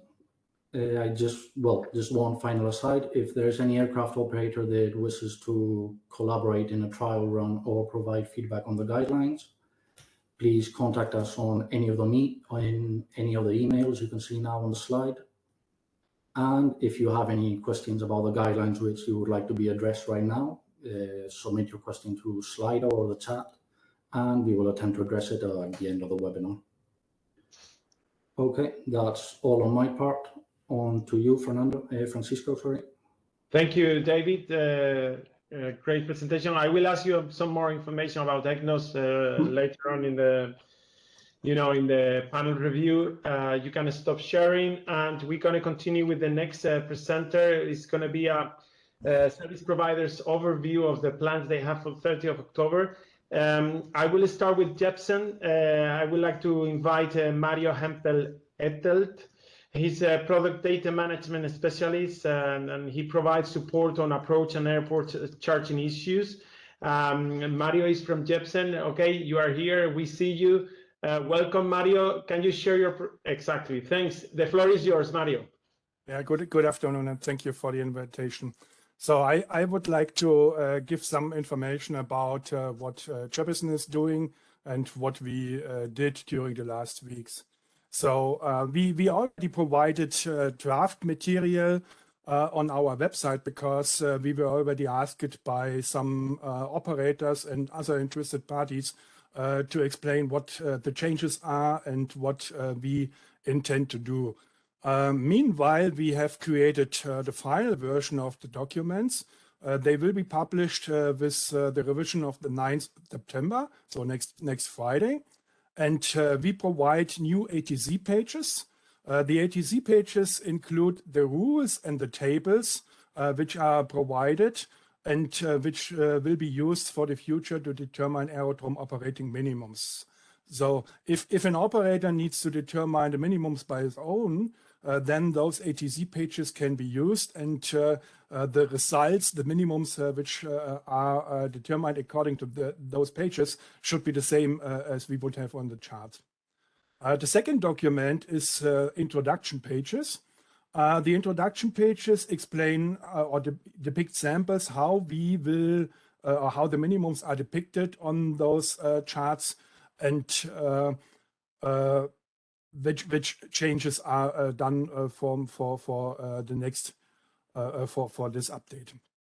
In addition, because we have the issue that not all of our customers have a weekly revision, and the 9th of September might not receive, or not all operators may receive this revision or those documents in time. We also created a briefing bulletin, which will be published on our website via our chart alert process to make all the operators aware that there are changes, that we created the documentation, and what our plans for the future revision of the charts is. In addition, we will provide a chart alert close to the effective date where we provide all the airports and all the charts which are affected by higher minimums. These charts, because we have Friday as revision date, and the only applicable or the only available revision date is the 28th of October, we have to use this date to provide updated charts and to provide the higher minimums for the affected airports. So what will you see on the charts? For the calculation of minimums, we have to revise all takeoff minimums boxes. The revision of the takeoff minimums boxes depends on the column header changes because the requirements are slightly redefined, so we have to change our headers. In addition, we clearly mark for which takeoff minimums a low visibility takeoff operation approval is required, and for which takeoff minimums low visibility procedures are required. We will see changes on approaches with vertical guidance on precision approach runways. In case of full approach lights, touchdown zone, and centerline lights, and for relatively low DHs, we may see lower minimums. The same is applicable for non-precision approaches on precision approach runways. If we have very good lighting conditions with full approach lights, touchdown zone, and centerline lights, and an operator who is doing 3D operations on non-precision approaches may also have an advantage of lower minimums. For precision approaches or approaches with vertical guidance on non-precision runways, we will see higher minimums. We have identified some airports in Norway where ILS or offset ILS procedures are used on non-precision runways. And there are a few more procedures where APV or precision approaches are done on non-instrument runways. Again, we will publish or we will update all the affected charts for the 30th of October effective date. And in addition, we will also publish an alert to make sure that every operator is informed about those changes. For non-precision approaches, we will not continue to depict non-CDFA minimums.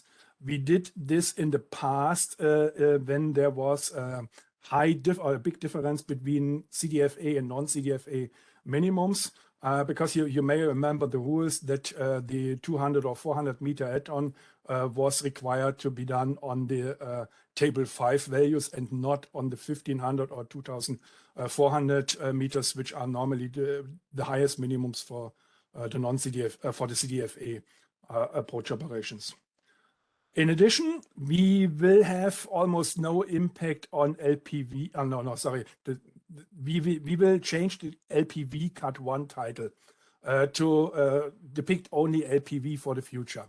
The differentiation was necessary in the past because for LPV with a decision height as low as 200 feet, we had to apply the category 1 minimums rules. And for LPV with a decision height of at least 250 feet, we had to apply the APV rules. Because there is no real difference between both types now, there is no longer a need to differentiate between LPV Cut 1 and LPV. And for the operators, the operators can identify the type A or type B operation on the DH, because the DH is still depicted, and we will not have a decision height below 250 for the APV operations. We will change the depiction of category 3 minimums. Currently, we differentiate between category 3A and 3B if a runway is approved for this. The intent for the future is that we also change to the depiction of the lowest category 3 minimums, as this is already done for other countries which adopted the ICAO policy of the removal of A and B a little bit earlier. So, but this is still depending on customer feedback, because we started a discussion with operators which do category 3 operations, and those operators did not make a decision for now if they how they want to continue, what they want to see on the chart. So therefore, we will not immediately start with changing the category 3 minimums. We do not plan any action on SA Cat 1 and SA Cat 2 unless procedures are published in the AIP or if requested by customers. We don't have any action on LTS Cat 1 because we don't have any LTS Cat 1 minimums in our library for the moment. And with the OTS Cat 2, we will keep the procedure title other than standard category 2 until the AIP is changed, because we want to avoid confusion on the operator side. If the operator is cleared for an OTS Cat 2, or if the operator has an approval, still an approval for other than standard Cat 2, and the procedure or the chart simply shows an SA Cat 2. So therefore, we want to wait until the procedure source is officially changed, and then we will apply this on our charts. So that's all from my side. Thank you. Thank you very much, Mario. We're going to continue with another presentation from NavBlue. Let me open my notes here. From Elliot Cox, a business analyst for charts. He's been 9 years in NavBlue. Welcome. The floor is yours. Yeah, good afternoon. So I'm just going to go through the implementation plan for the new regulation and how that's going to affect operators that are using the NavBlue charts. Okay, so just to give you a recap of what the changes are required for the NavBlue charts as per the section 5 of the regulation. So we should be prioritizing the update of the minima that those approaches where the minima could be lower. Usually, well, however, we see that the usual case is that the new regulation allows for lower minima. There might be a few instances where the new regulation will display a higher minima, which we would need to prioritize.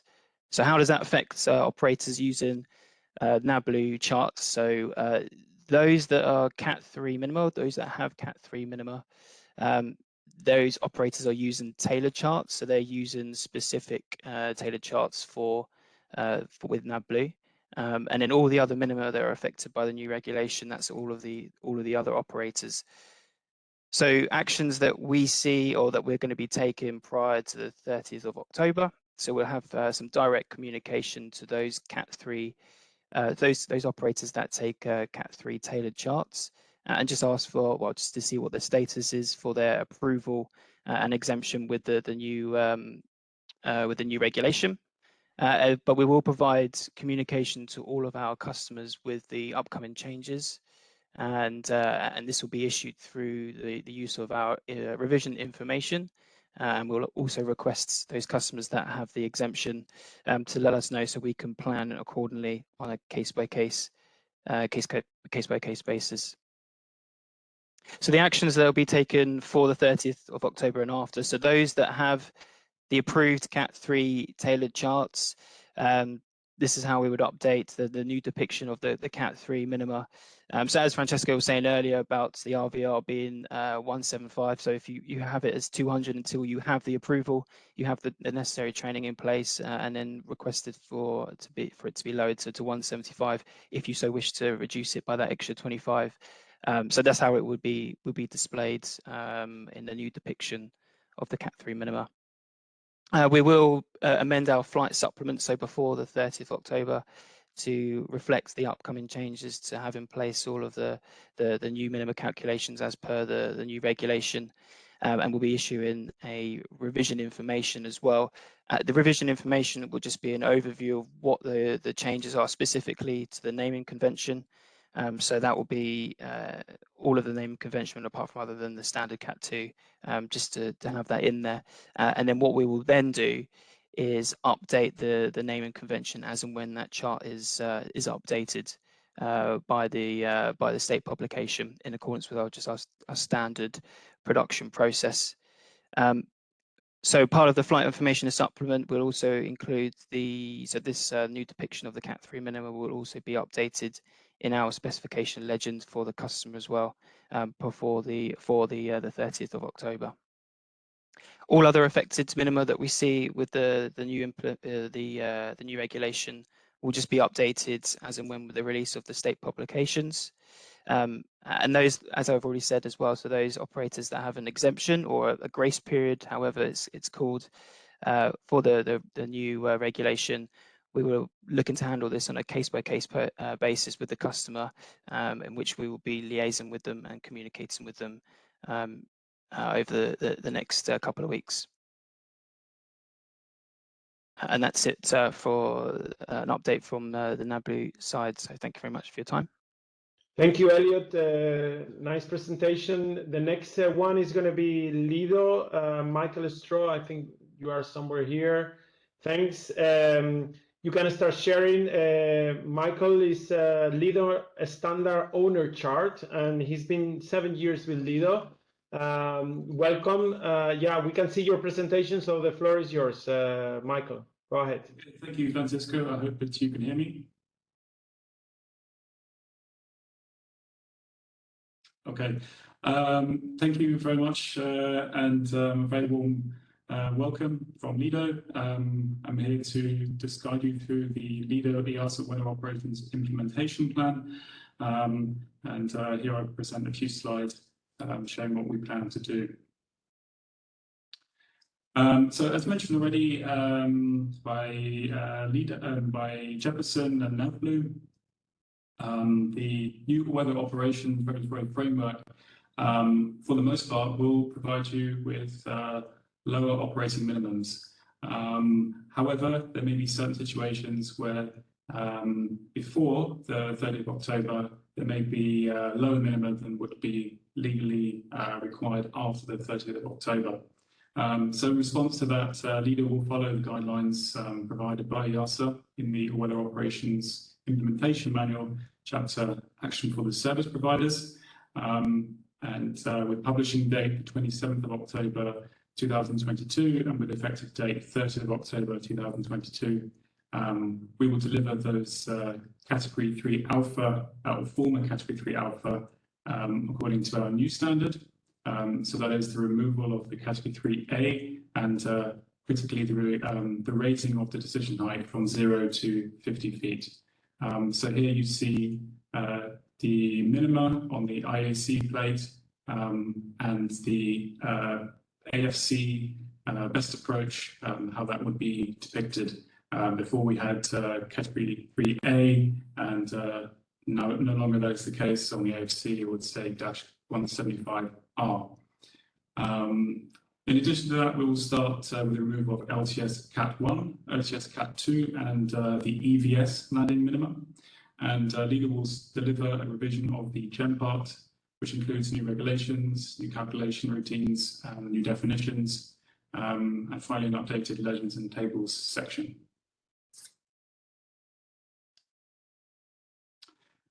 So with the publishing date 27th of October and with effective date 3rd of November, coinciding with the AREC cycle 2211, Lido will start a transition phase of 2 years where we will amend all effective charts that are getting lower minima according to the new standard. And that also means that the former Category 3B will be renamed to just Category 3 or Category 3 DME, depending on the source. But critically, the values remain the same, so you still have 0.75R for the former Category 3B.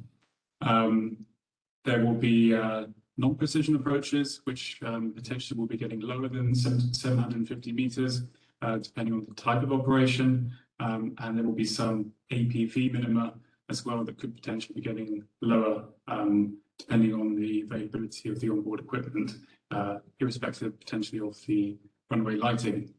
And in the bottom right-hand screen there, that will also mean that from the 3rd of November, the upper cutoff will be no higher than 1.5 for Category B and 2.4 for Category C/D aircraft, provided that there's no higher value given in source. Additionally, that may also mean that circling could be lowered, which takes into consideration the preceding straight-in approach.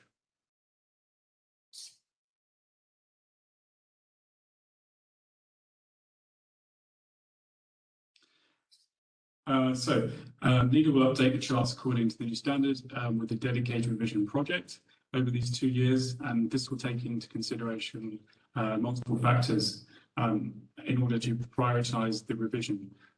So that will take into consideration the use of the airport, whether or not it's a destination or an alternate, as well as looking at the minimum reduction and the operational benefit provided, and whether or not that airport is in a standard AIP revision.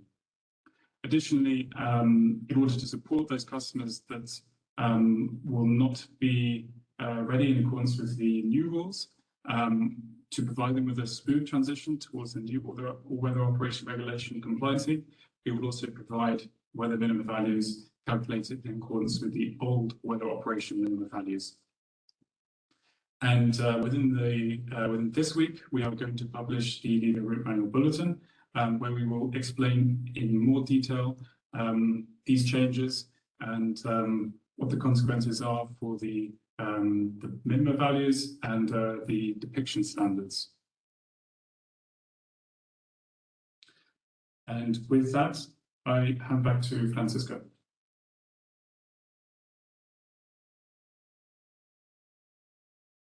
Thank you very much, Michael. So we're gonna break just for 10 minutes because you know it's being you know 2 panels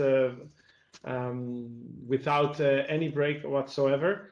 We're gonna break for 10 minutes from 3 o'clock to 10:03, and then we will go back with a panel discussions and question for 50 minutes.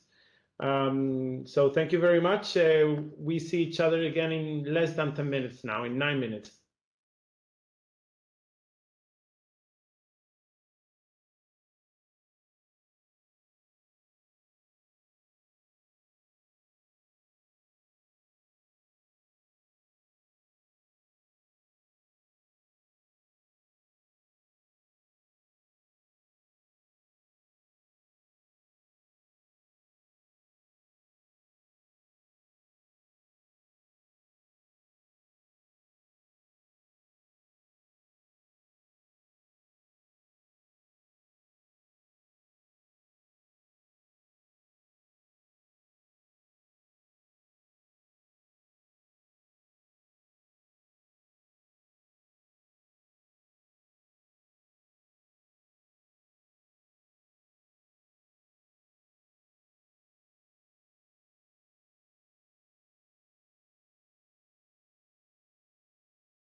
You start first, and then.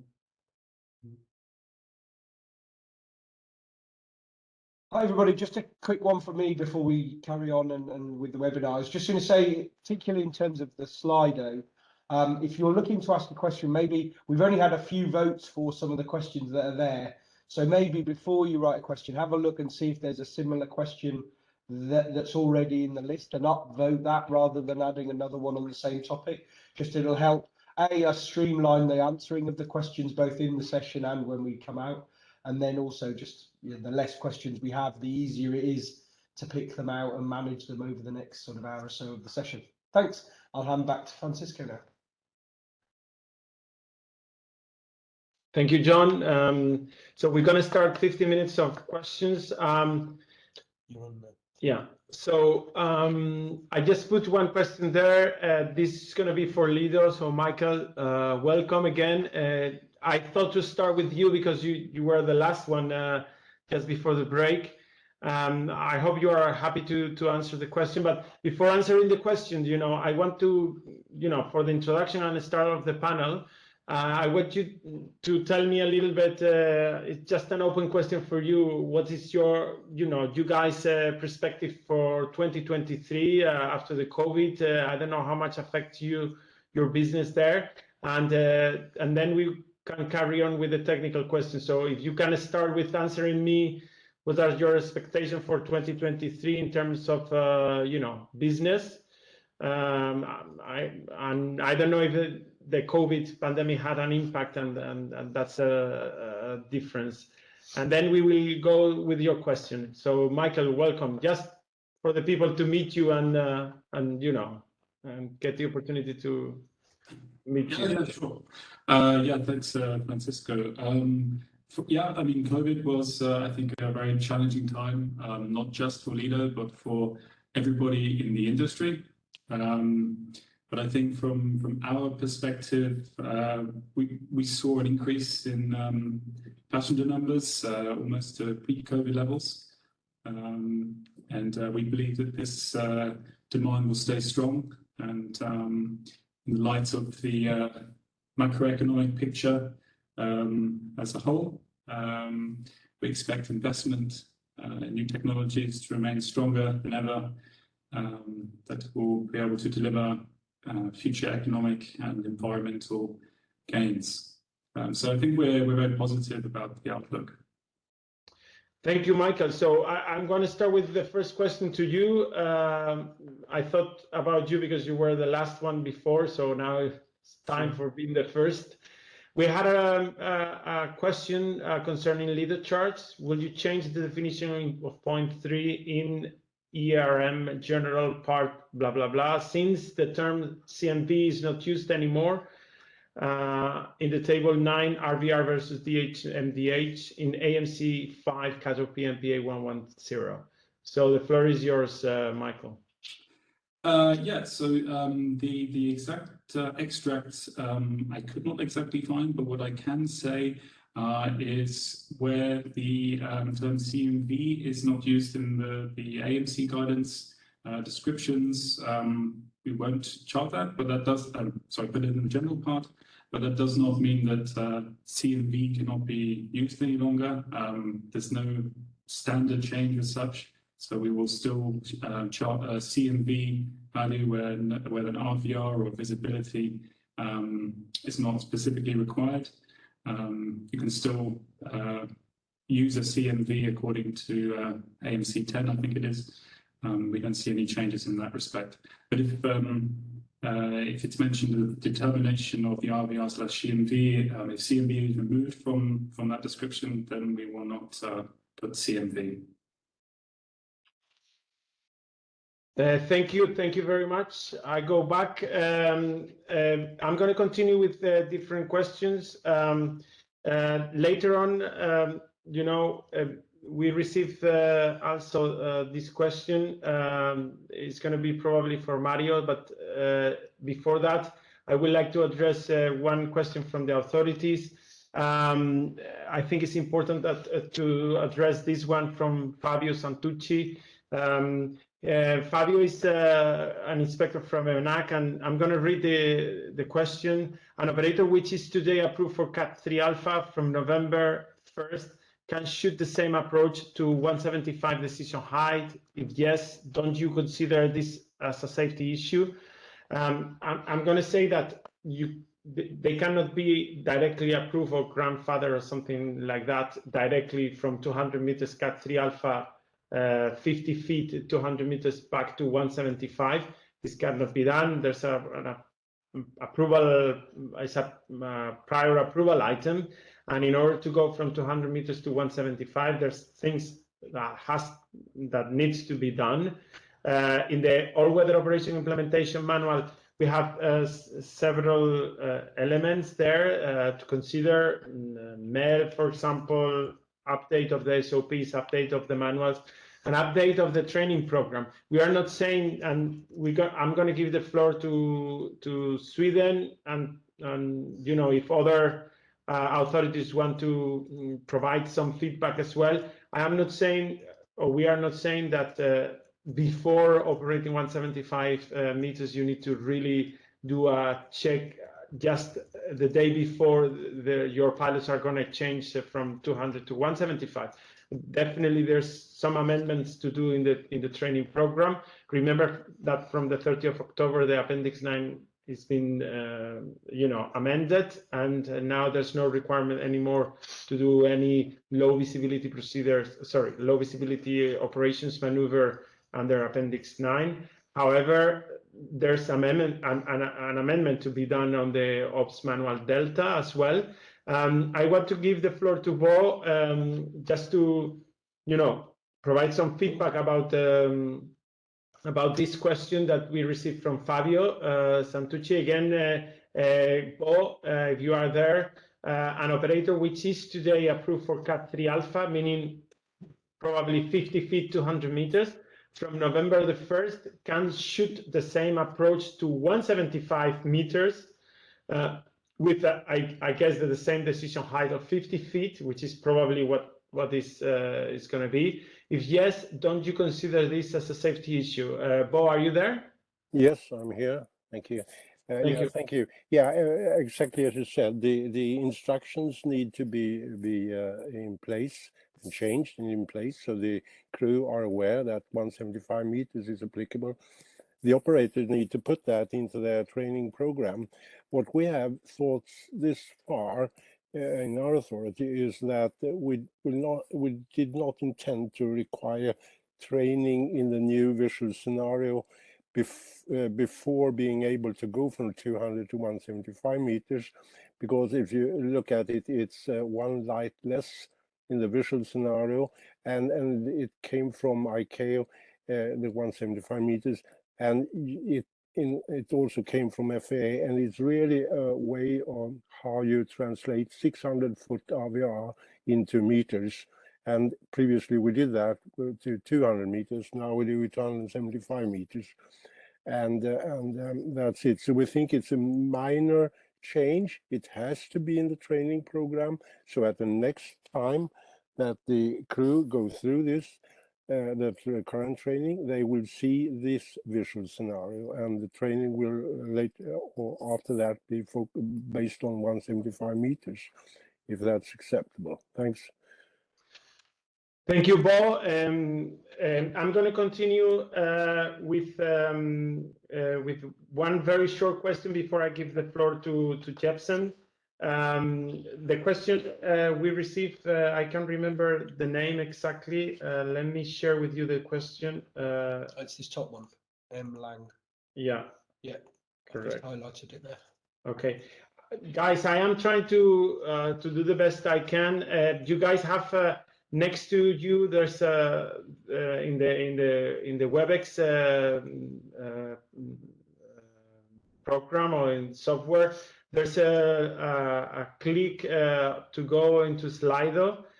We are taking these questions. I am putting in a presentation so you visualize better, but you can actually visualize live. There's a question from Mr. Lang.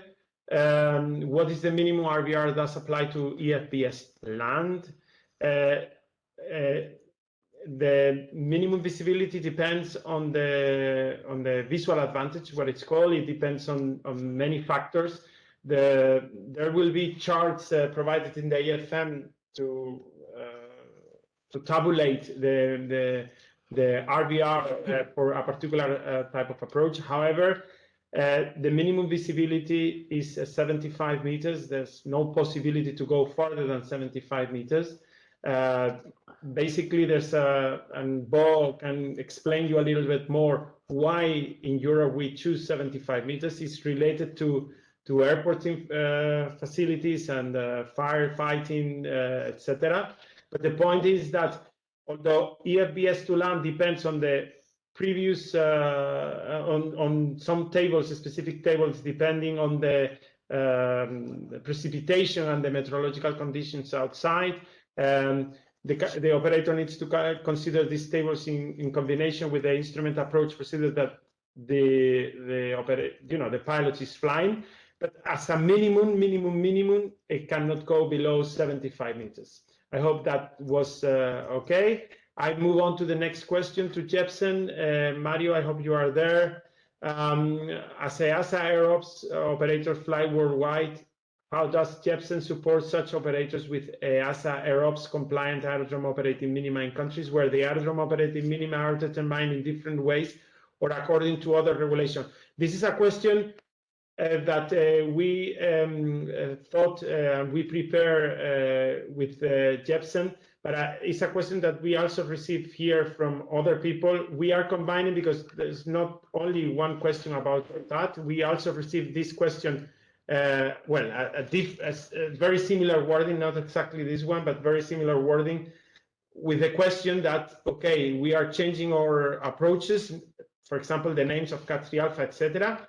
And then other countries are not changing. Other countries already changed because, for example, FAA is already more advanced than us in this amendment of the approaches. And it's a very good question. It's summarized there. So Mario, welcome again.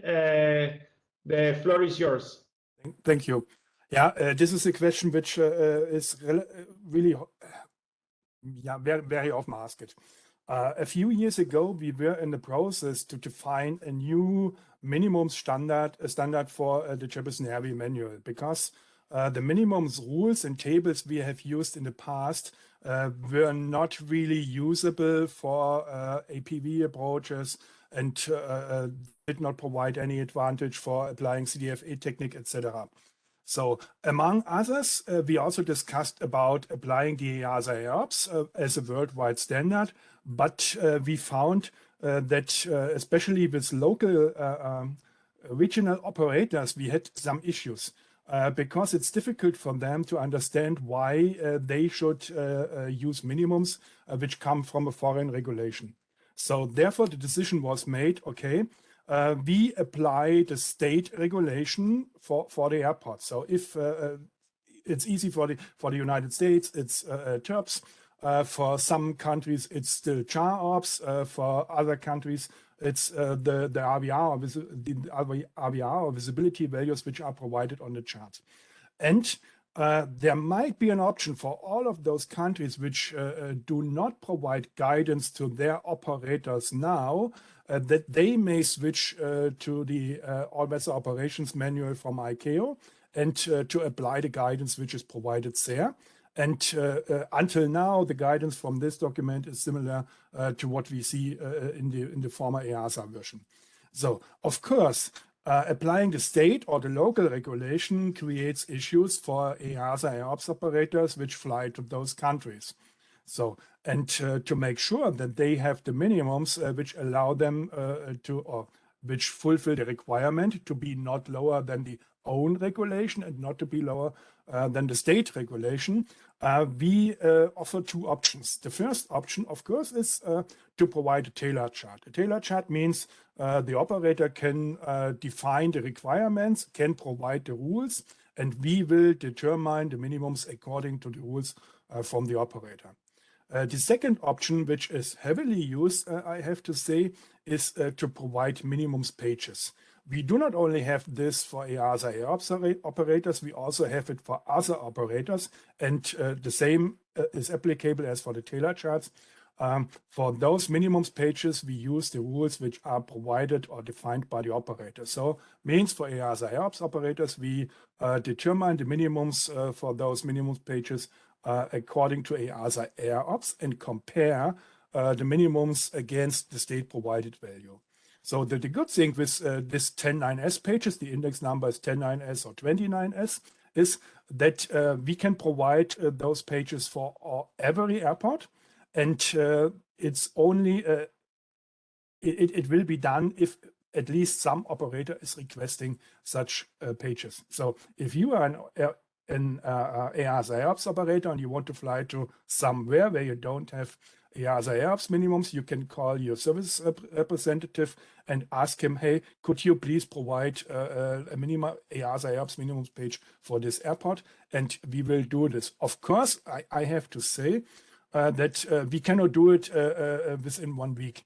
We have a weekly revision cycle, so some operators or most of the operators get revision bi-weekly. So therefore, we need a little bit time to create such a page before it can be published. So, and if I understand it correctly, it will not be charged. So if someone is requesting this page, it will be added into the manual.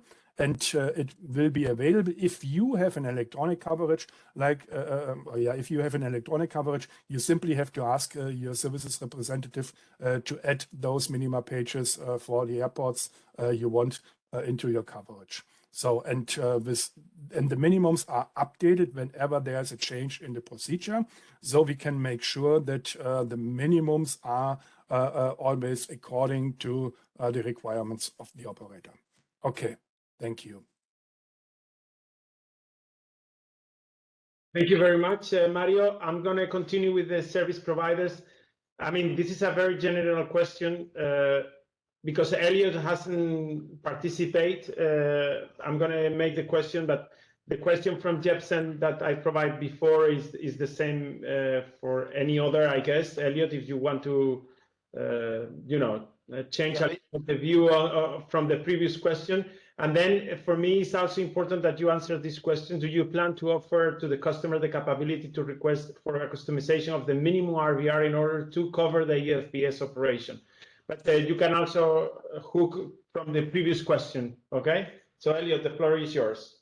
Yeah, so very similar to what the stance is with Jefferson as well. So we can offer a customization of if there's a different RVR minima that a customer has in which they would like to have on the chart in order to cover their EFVS operation or whatever, then we can offer this particular service of tailoring the chart and making that chart available to the customer. So that is something that we can do. And again, it comes down to further discussion with the customer or the operator on those values, provided that they are approved, obviously, to use those values, and further discussion of how that will be implemented. We would do on a case-by-case basis with the customer, but it's something that we can offer. Thank you very much. We're going to continue with the questions. Okay, let me choose another one. Which one we upvoted most? Yeah, yes, but I need to make sure that somebody's happy, and I want to have a kind of a, share the questions with everybody.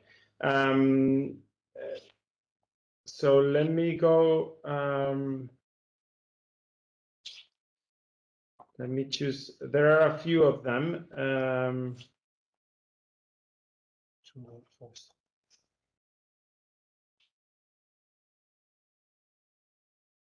Okay, I don't know if I'm gonna reply to one while I hope that people from the panel, if you guys want to pick up one of the questions that we have, then while I give you some time to prepare. I'm going to reply to, can you explain slowly the new process for LVO pilot qualification now that the Appendix 9 of the Regulation 1178 has been changed, eliminating the LVO section that just pick up this one because I mentioned this before. Again, people from the panelists, if you can tell me which one of those questions, especially the most voted, would you be happy to answer? I don't want to be the only one answering questions. Fabio, we have deleted the Appendix 9, so there's no anymore a requirement to do an LPC. However, there's a requirements in a SPA low vis 120. There's different AMCs. In the all-weather operation implementation manuals, there are some text about it, and you need to go to, as I said, to a SPA low vis 120. There's, especially for recurrent training, there's I think it's AMC4, if I remember well, and SPA low vis 120, where you have the requirements. There are certain requirements on training and certain requirements on recency and certain requirements of checking. At the end of the day, if you do checking, then you can cover the recency and the training. This is a similar approach that we have before the implementation of the new regulatory package. So more or less, you're going to be able to do basically the same. Checking, not maybe in every OPC, depending on the maneuver, there's a need to check every OPC. Sometimes it's every 2 OPCs, so once a year in another way. We also have instructions and make differentiation between ATQP, EBT, and traditional training, as well as for non-commercial operations. So I'm talking about NCC. There's different requirements. There's a little bit more clarity in the GM1 SPA low vis 120, in which you can visualize this in a table. But basically, we go into the status that we have before the implementation of 965 and Regulation 1178 back in 2014, sorry, the OPS regulation. So we are going back to the EU OPS kind of model and the JAR OPS model, in which the checking of the low visibility maneuvers are done at operator level, and there's no more any licensing need to do these maneuvers. So it will belong to the operator and be under the operator. Okay, so I hope it's okay. I think the panelists has attended my request, and some of them want to go. So I'm going to start with giving the floor to Stefano. Stefano, if you are prepared, you has discuss about aerodrome operator. This one here. Yeah, so maybe we're going to highlight it from here, and maybe if you highlight it, I'm going to put it in the I think I am doing this correct. So I'm going to try to share with you my screen. It's already shared, so you can. Yeah, let me put here this thing. So Stefano, I think I am putting there the question. Stefano, the floor is yours, but before you reply to this question, just an open question to you. What is the expectation of IATA in 2023? How you expect to see the market in 2023? And then, if you don't mind, you can reply to this question that I am putting there. Okay, well, we need to have a crystal ball to know exactly what's going to happen in 2023. We have a department, the economical department, and you can read it on IATA.org where they preview. Hopefully, the trend is to go back to what was before COVID.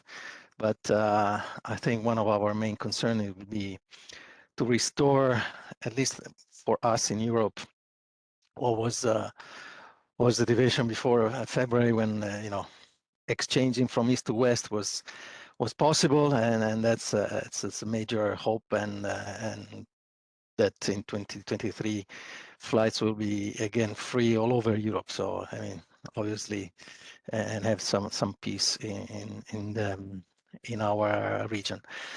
As far as the question, yes. Well, you have 3 options after 1st of November. Doing the same as before is not actually possible. Yes, it is possible to do the operational assessment, but then you have to do, before doing that, an assessment of the runway slope of the landing area and the pre-threshold terrain. So basically, you have to do a depth assessment. So if you do, I would suggest it's better to, I understand that at first time when you look at the procedure, it may seem a bit cumbersome, but honestly, it has some benefits.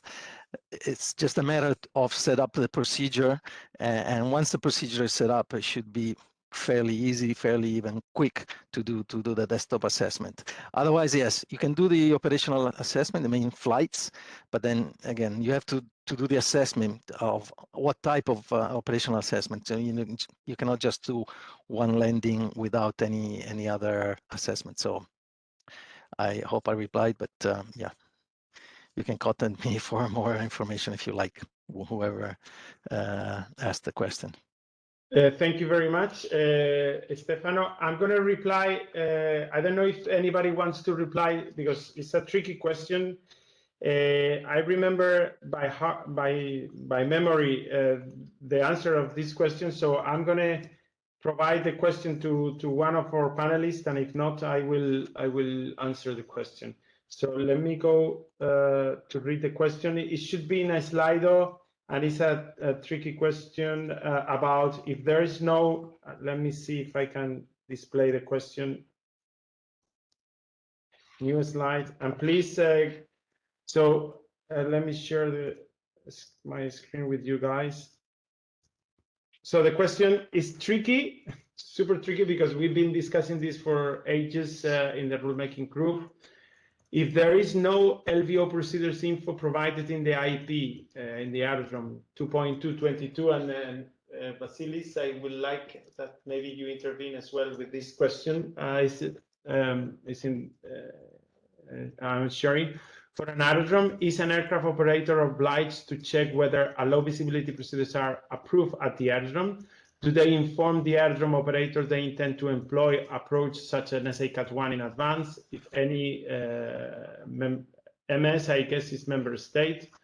I am not sure about the second question. So the first question, Vasilis, in Europe, because I know that he's referring probably to other countries, but in Europe, if you have a low visibility, you are required to publish your that you have low visibility procedures. So, Vasilis, the floor is yours. So, yes, thank you very much, Francesco. Yes, we do have this requirement to publish information in the EAP, and for those who are not aware, we recently revised Regulation 373 of 2017 about the AIS providers and the content of the EAP, where with regulation, I think it's 2022-938, where actually we changed 880 to 22, where we require the aerodrome operator to publish in the EAP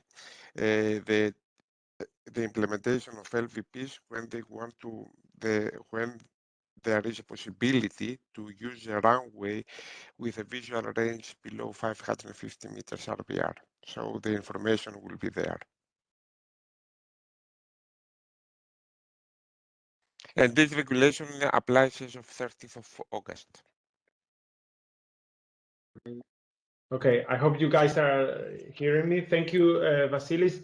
The second part of the question is about whether what are the requirements, especially if it's not published, especially outside. We have a provision, and I'm going to give the floor to Bo maybe.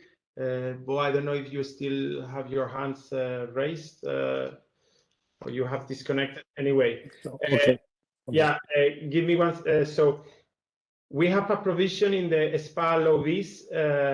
I'm going to try while I give the search for this in the regulation, but there's the possibility that it doesn't need to declare low visibility procedures as such. There's a provision in which it's equivalent procedures, and after an assessment of the operator, if the operator determines that the airport is not calling these low visibility procedures but are equivalent, then they can exercise as they have the low visibility procedures. I'm going to give you the floor, Bo, while I search for the regulation of this point. and also continue, because I think it's an important question, and maybe capture a little bit after your answer, maybe capture a little bit some points. So Bo, the floor is yours. Thank you. Yeah, my answer would be yes. The operator will have to contact the airroom and check. And when the LVP assessment is a sort of two-step.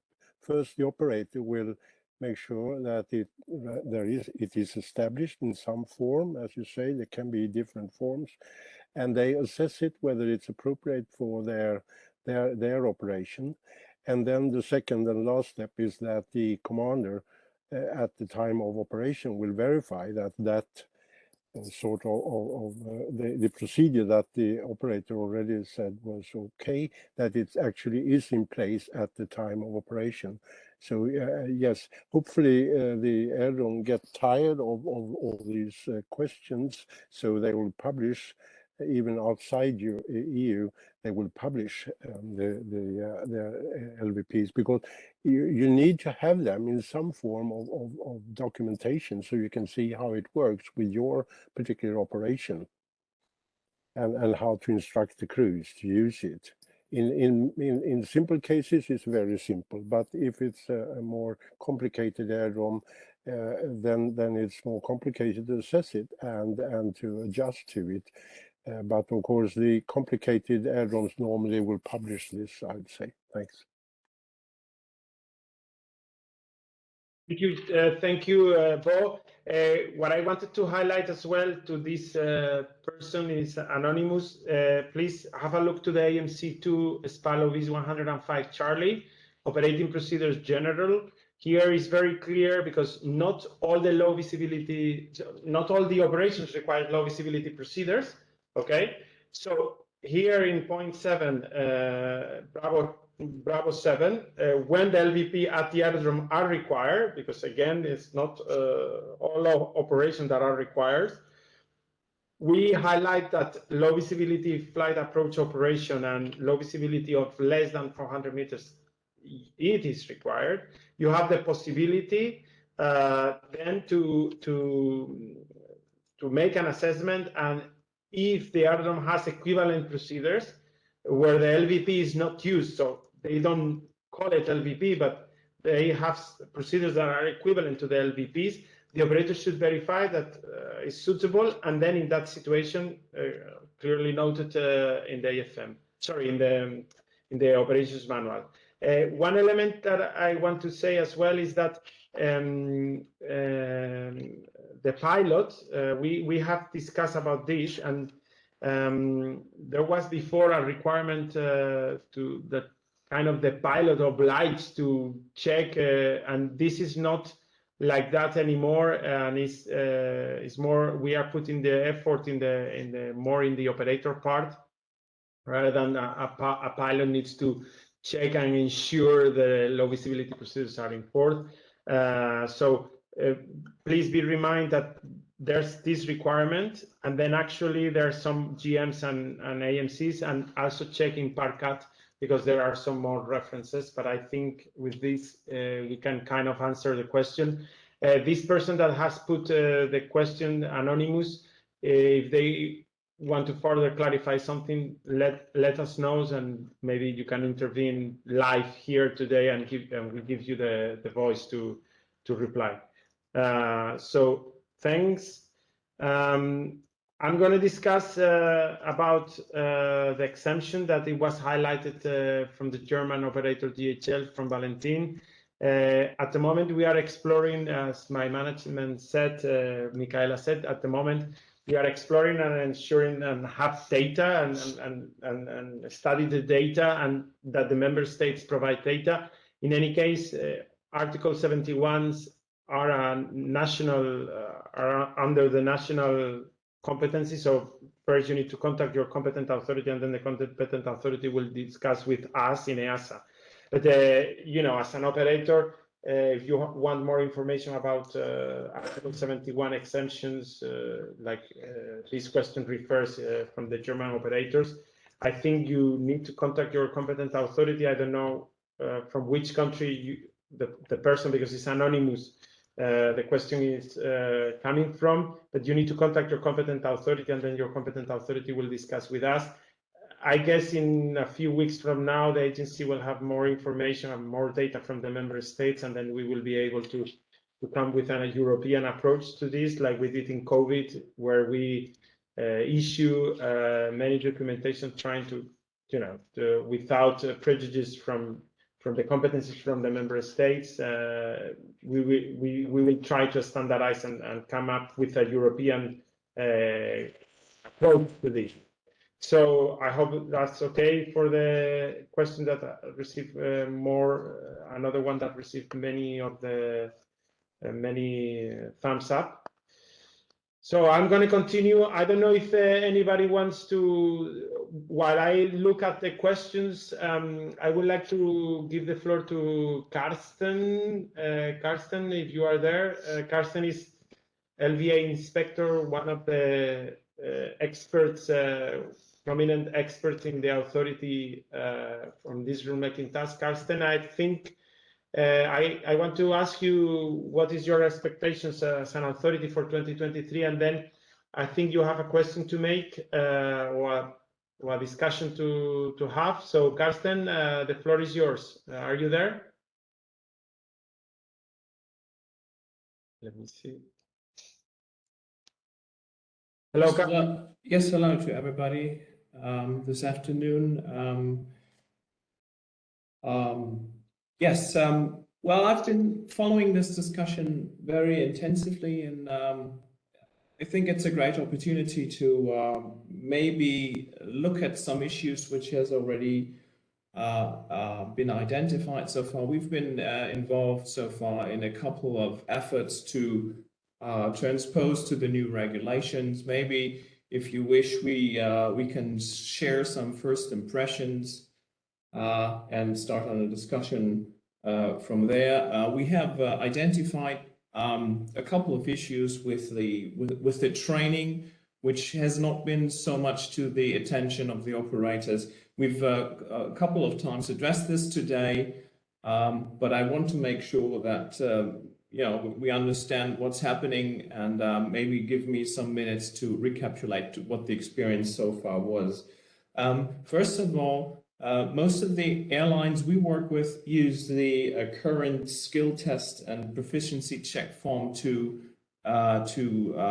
document the recurrent checking in LVO. Please keep in mind that those check forms will be amended as of 30 October 22. So those operating using that as a check form will not be able to document their recurrent checking in LVO. So there has to be an alternative means to come up with a documentation. So far, this is quite interesting. Just to point it out, be aware that you need an alternative means to document the checks. What we've also discovered is that even though we have amended the runway suitability legislation significantly, it's clear to everyone who's doing traditional legacy operations category 2 and 3 that there is new opportunities. Stefano has highlighted that it is possible to maintain present operations. There shouldn't be a problem to carry on with the legacy operations in Cat 2, Cat 3. There is more chance to have more promising runway availabilities when using the new method. What we have not yet pointed out, I think, that there's also change for the EFVS operators. That's one thing I wanted to highlight. We have or EFVS operators having a low visibility approvals for EVS operations. They also are subject to runway suitability assessment. It's a new rule which hasn't been there before. So all operators that are qualified for EFVS or which have a specific approval for EVS Cat 1 or EVS NPA or EVS APV approach operations need to look at the runway suitability process. This is what we found. Yeah, if we have around 40 LVO operators. We're constantly in exchange with them. I just wanted to make sure and that everybody understands if there are discussions.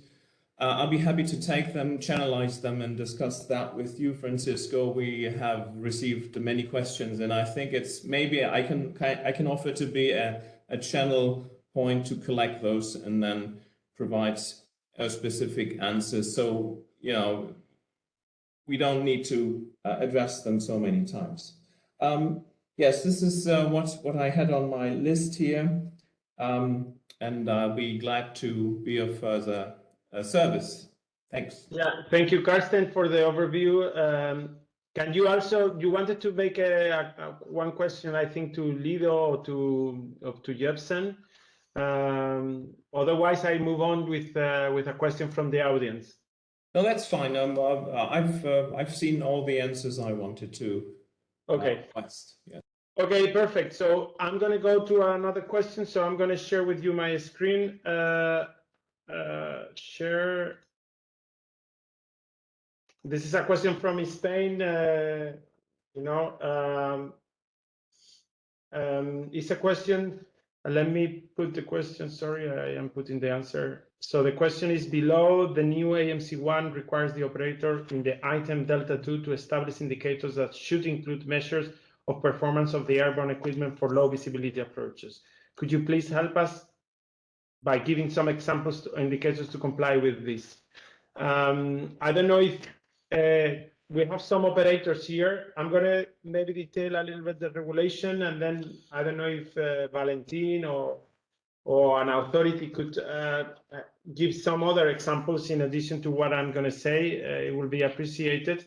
The regulation he is referring is AMC1 cutoff P, and then the question is here in Delta 2, measures of performance of airborne equipment for low visibility approaches operation. So it's here, there's a requirement that you need to establish performance indicator.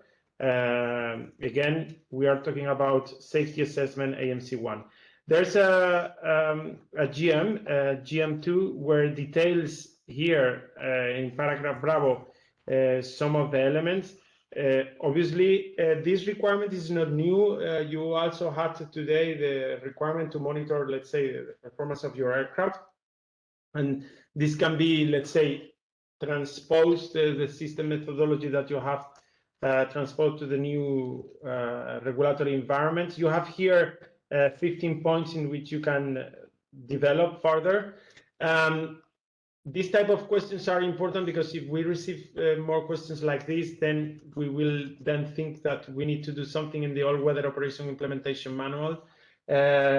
Regarding the question, and this come up with the link to the question that, or the statement from Karsten. In the next version, we're going to do a frequent questions and answer in the all-weather operation manual. We have a set of questions that and answers that are ready. It's just for management approval, and I hope that in the next couple of weeks we can have those questions. So if further there's more questions, this question comes up more, then we need to do this as a frequently questions and answer, or include a new chapter in the operations, in the all-weather operation implementation manual, to describe and provide some examples. In order to be, I don't know if anybody from the panelists can, help us, because I am the regulator and very nice with the regulation, but maybe Nazari, which is in the ops department in a long haul company in Spain. He may want a more concrete example. I don't know if anybody from you guys in the panelist can provide a much more detailed reply or a much more concrete for their aircraft type or fleet that they have. I don't know if Valentin or Stefano or our authority would like to intervene. If I don't, anybody with their hands raised, otherwise I will move on to the next question. Can I add one little thing, maybe, Francesco? I also wanted to refer to the GM material that you already mentioned in forms of the indicators. Maybe one additional thing from our operation in case of any unsuccessful autoland, or we have a very robust and intensive reporting process that our pilots do. And we always, of course, track the reason for an unsuccessful autoland report. And our experience is that 99% of the cases, it has nothing to do with the airborne equipment or with a downgrade capability. Most of the cases, it's related to ATC instructions or occupied runway or something like this. So maybe as another input, this could be a performance indicator of an airborne system that you distinguish between the reasons for an unsuccessful autoland if it occurs. That was an additional idea I had. Otherwise, I would also refer to the GM material.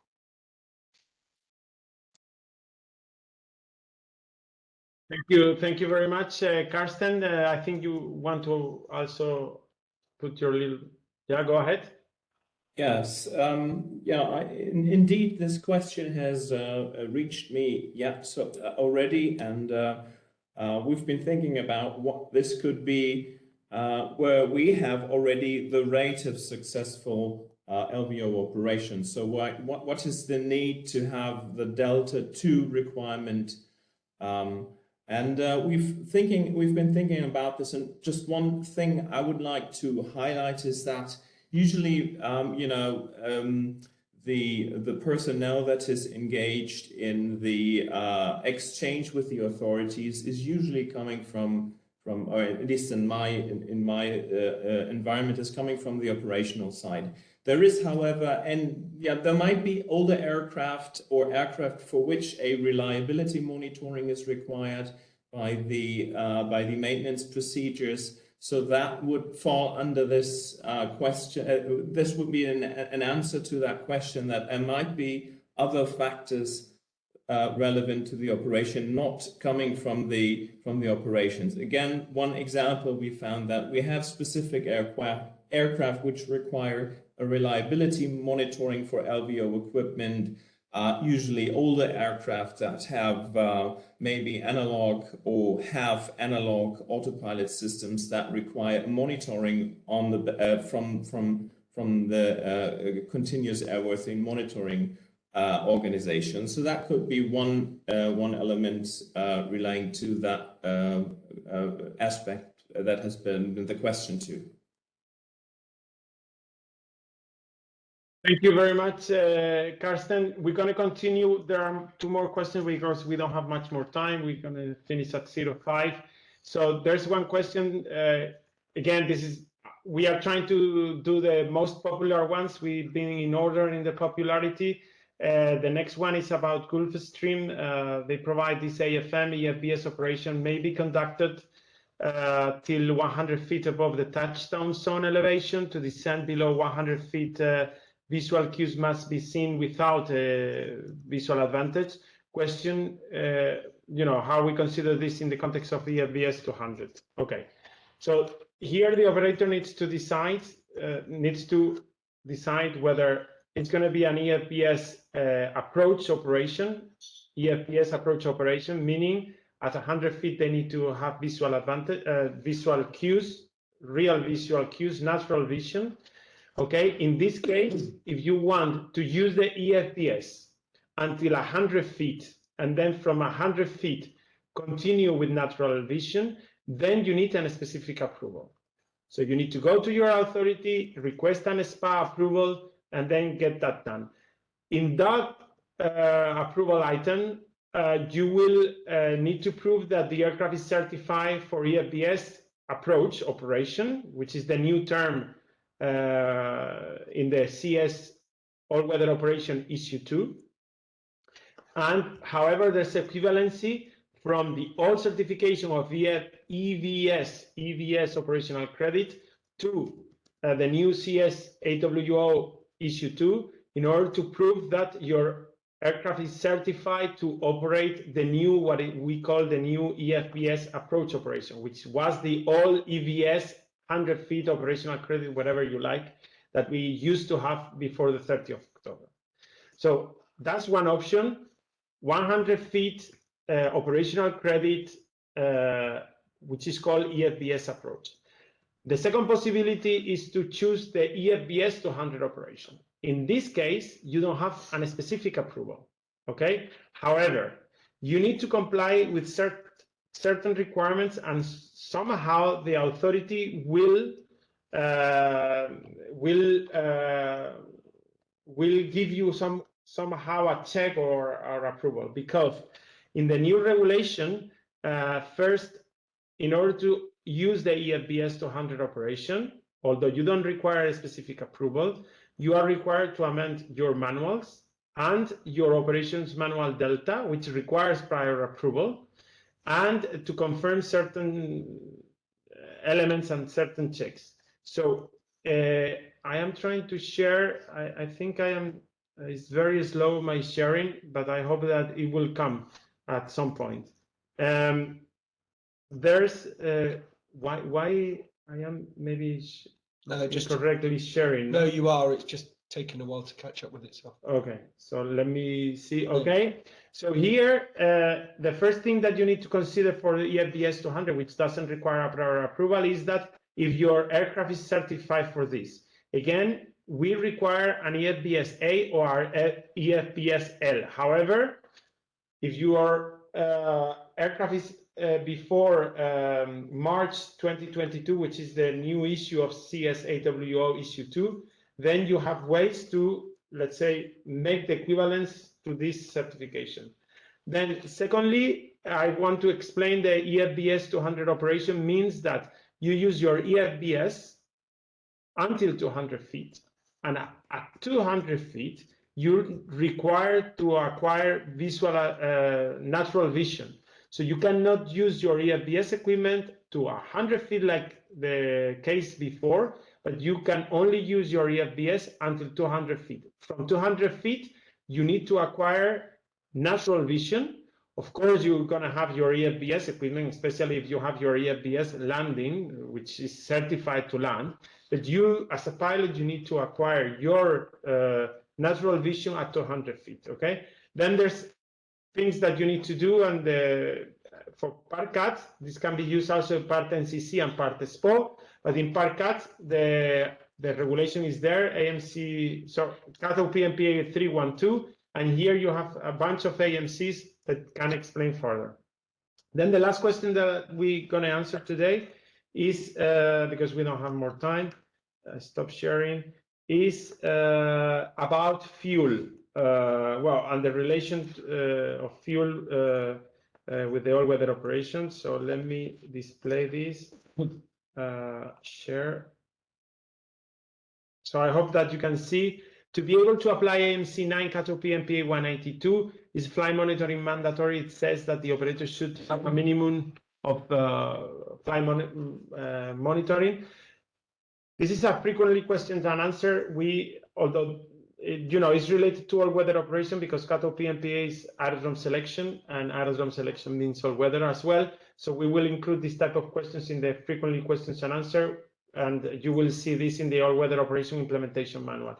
Just to give us a snapshot of this, the AMC 9 is a variation. So when you apply the aerodrome selection under the basic fuel scheme, you don't need flight monitoring. But if you want to apply the variation, which has lower minimas than for planning than the basic fuel scheme, so in the variation you are much more aggressive.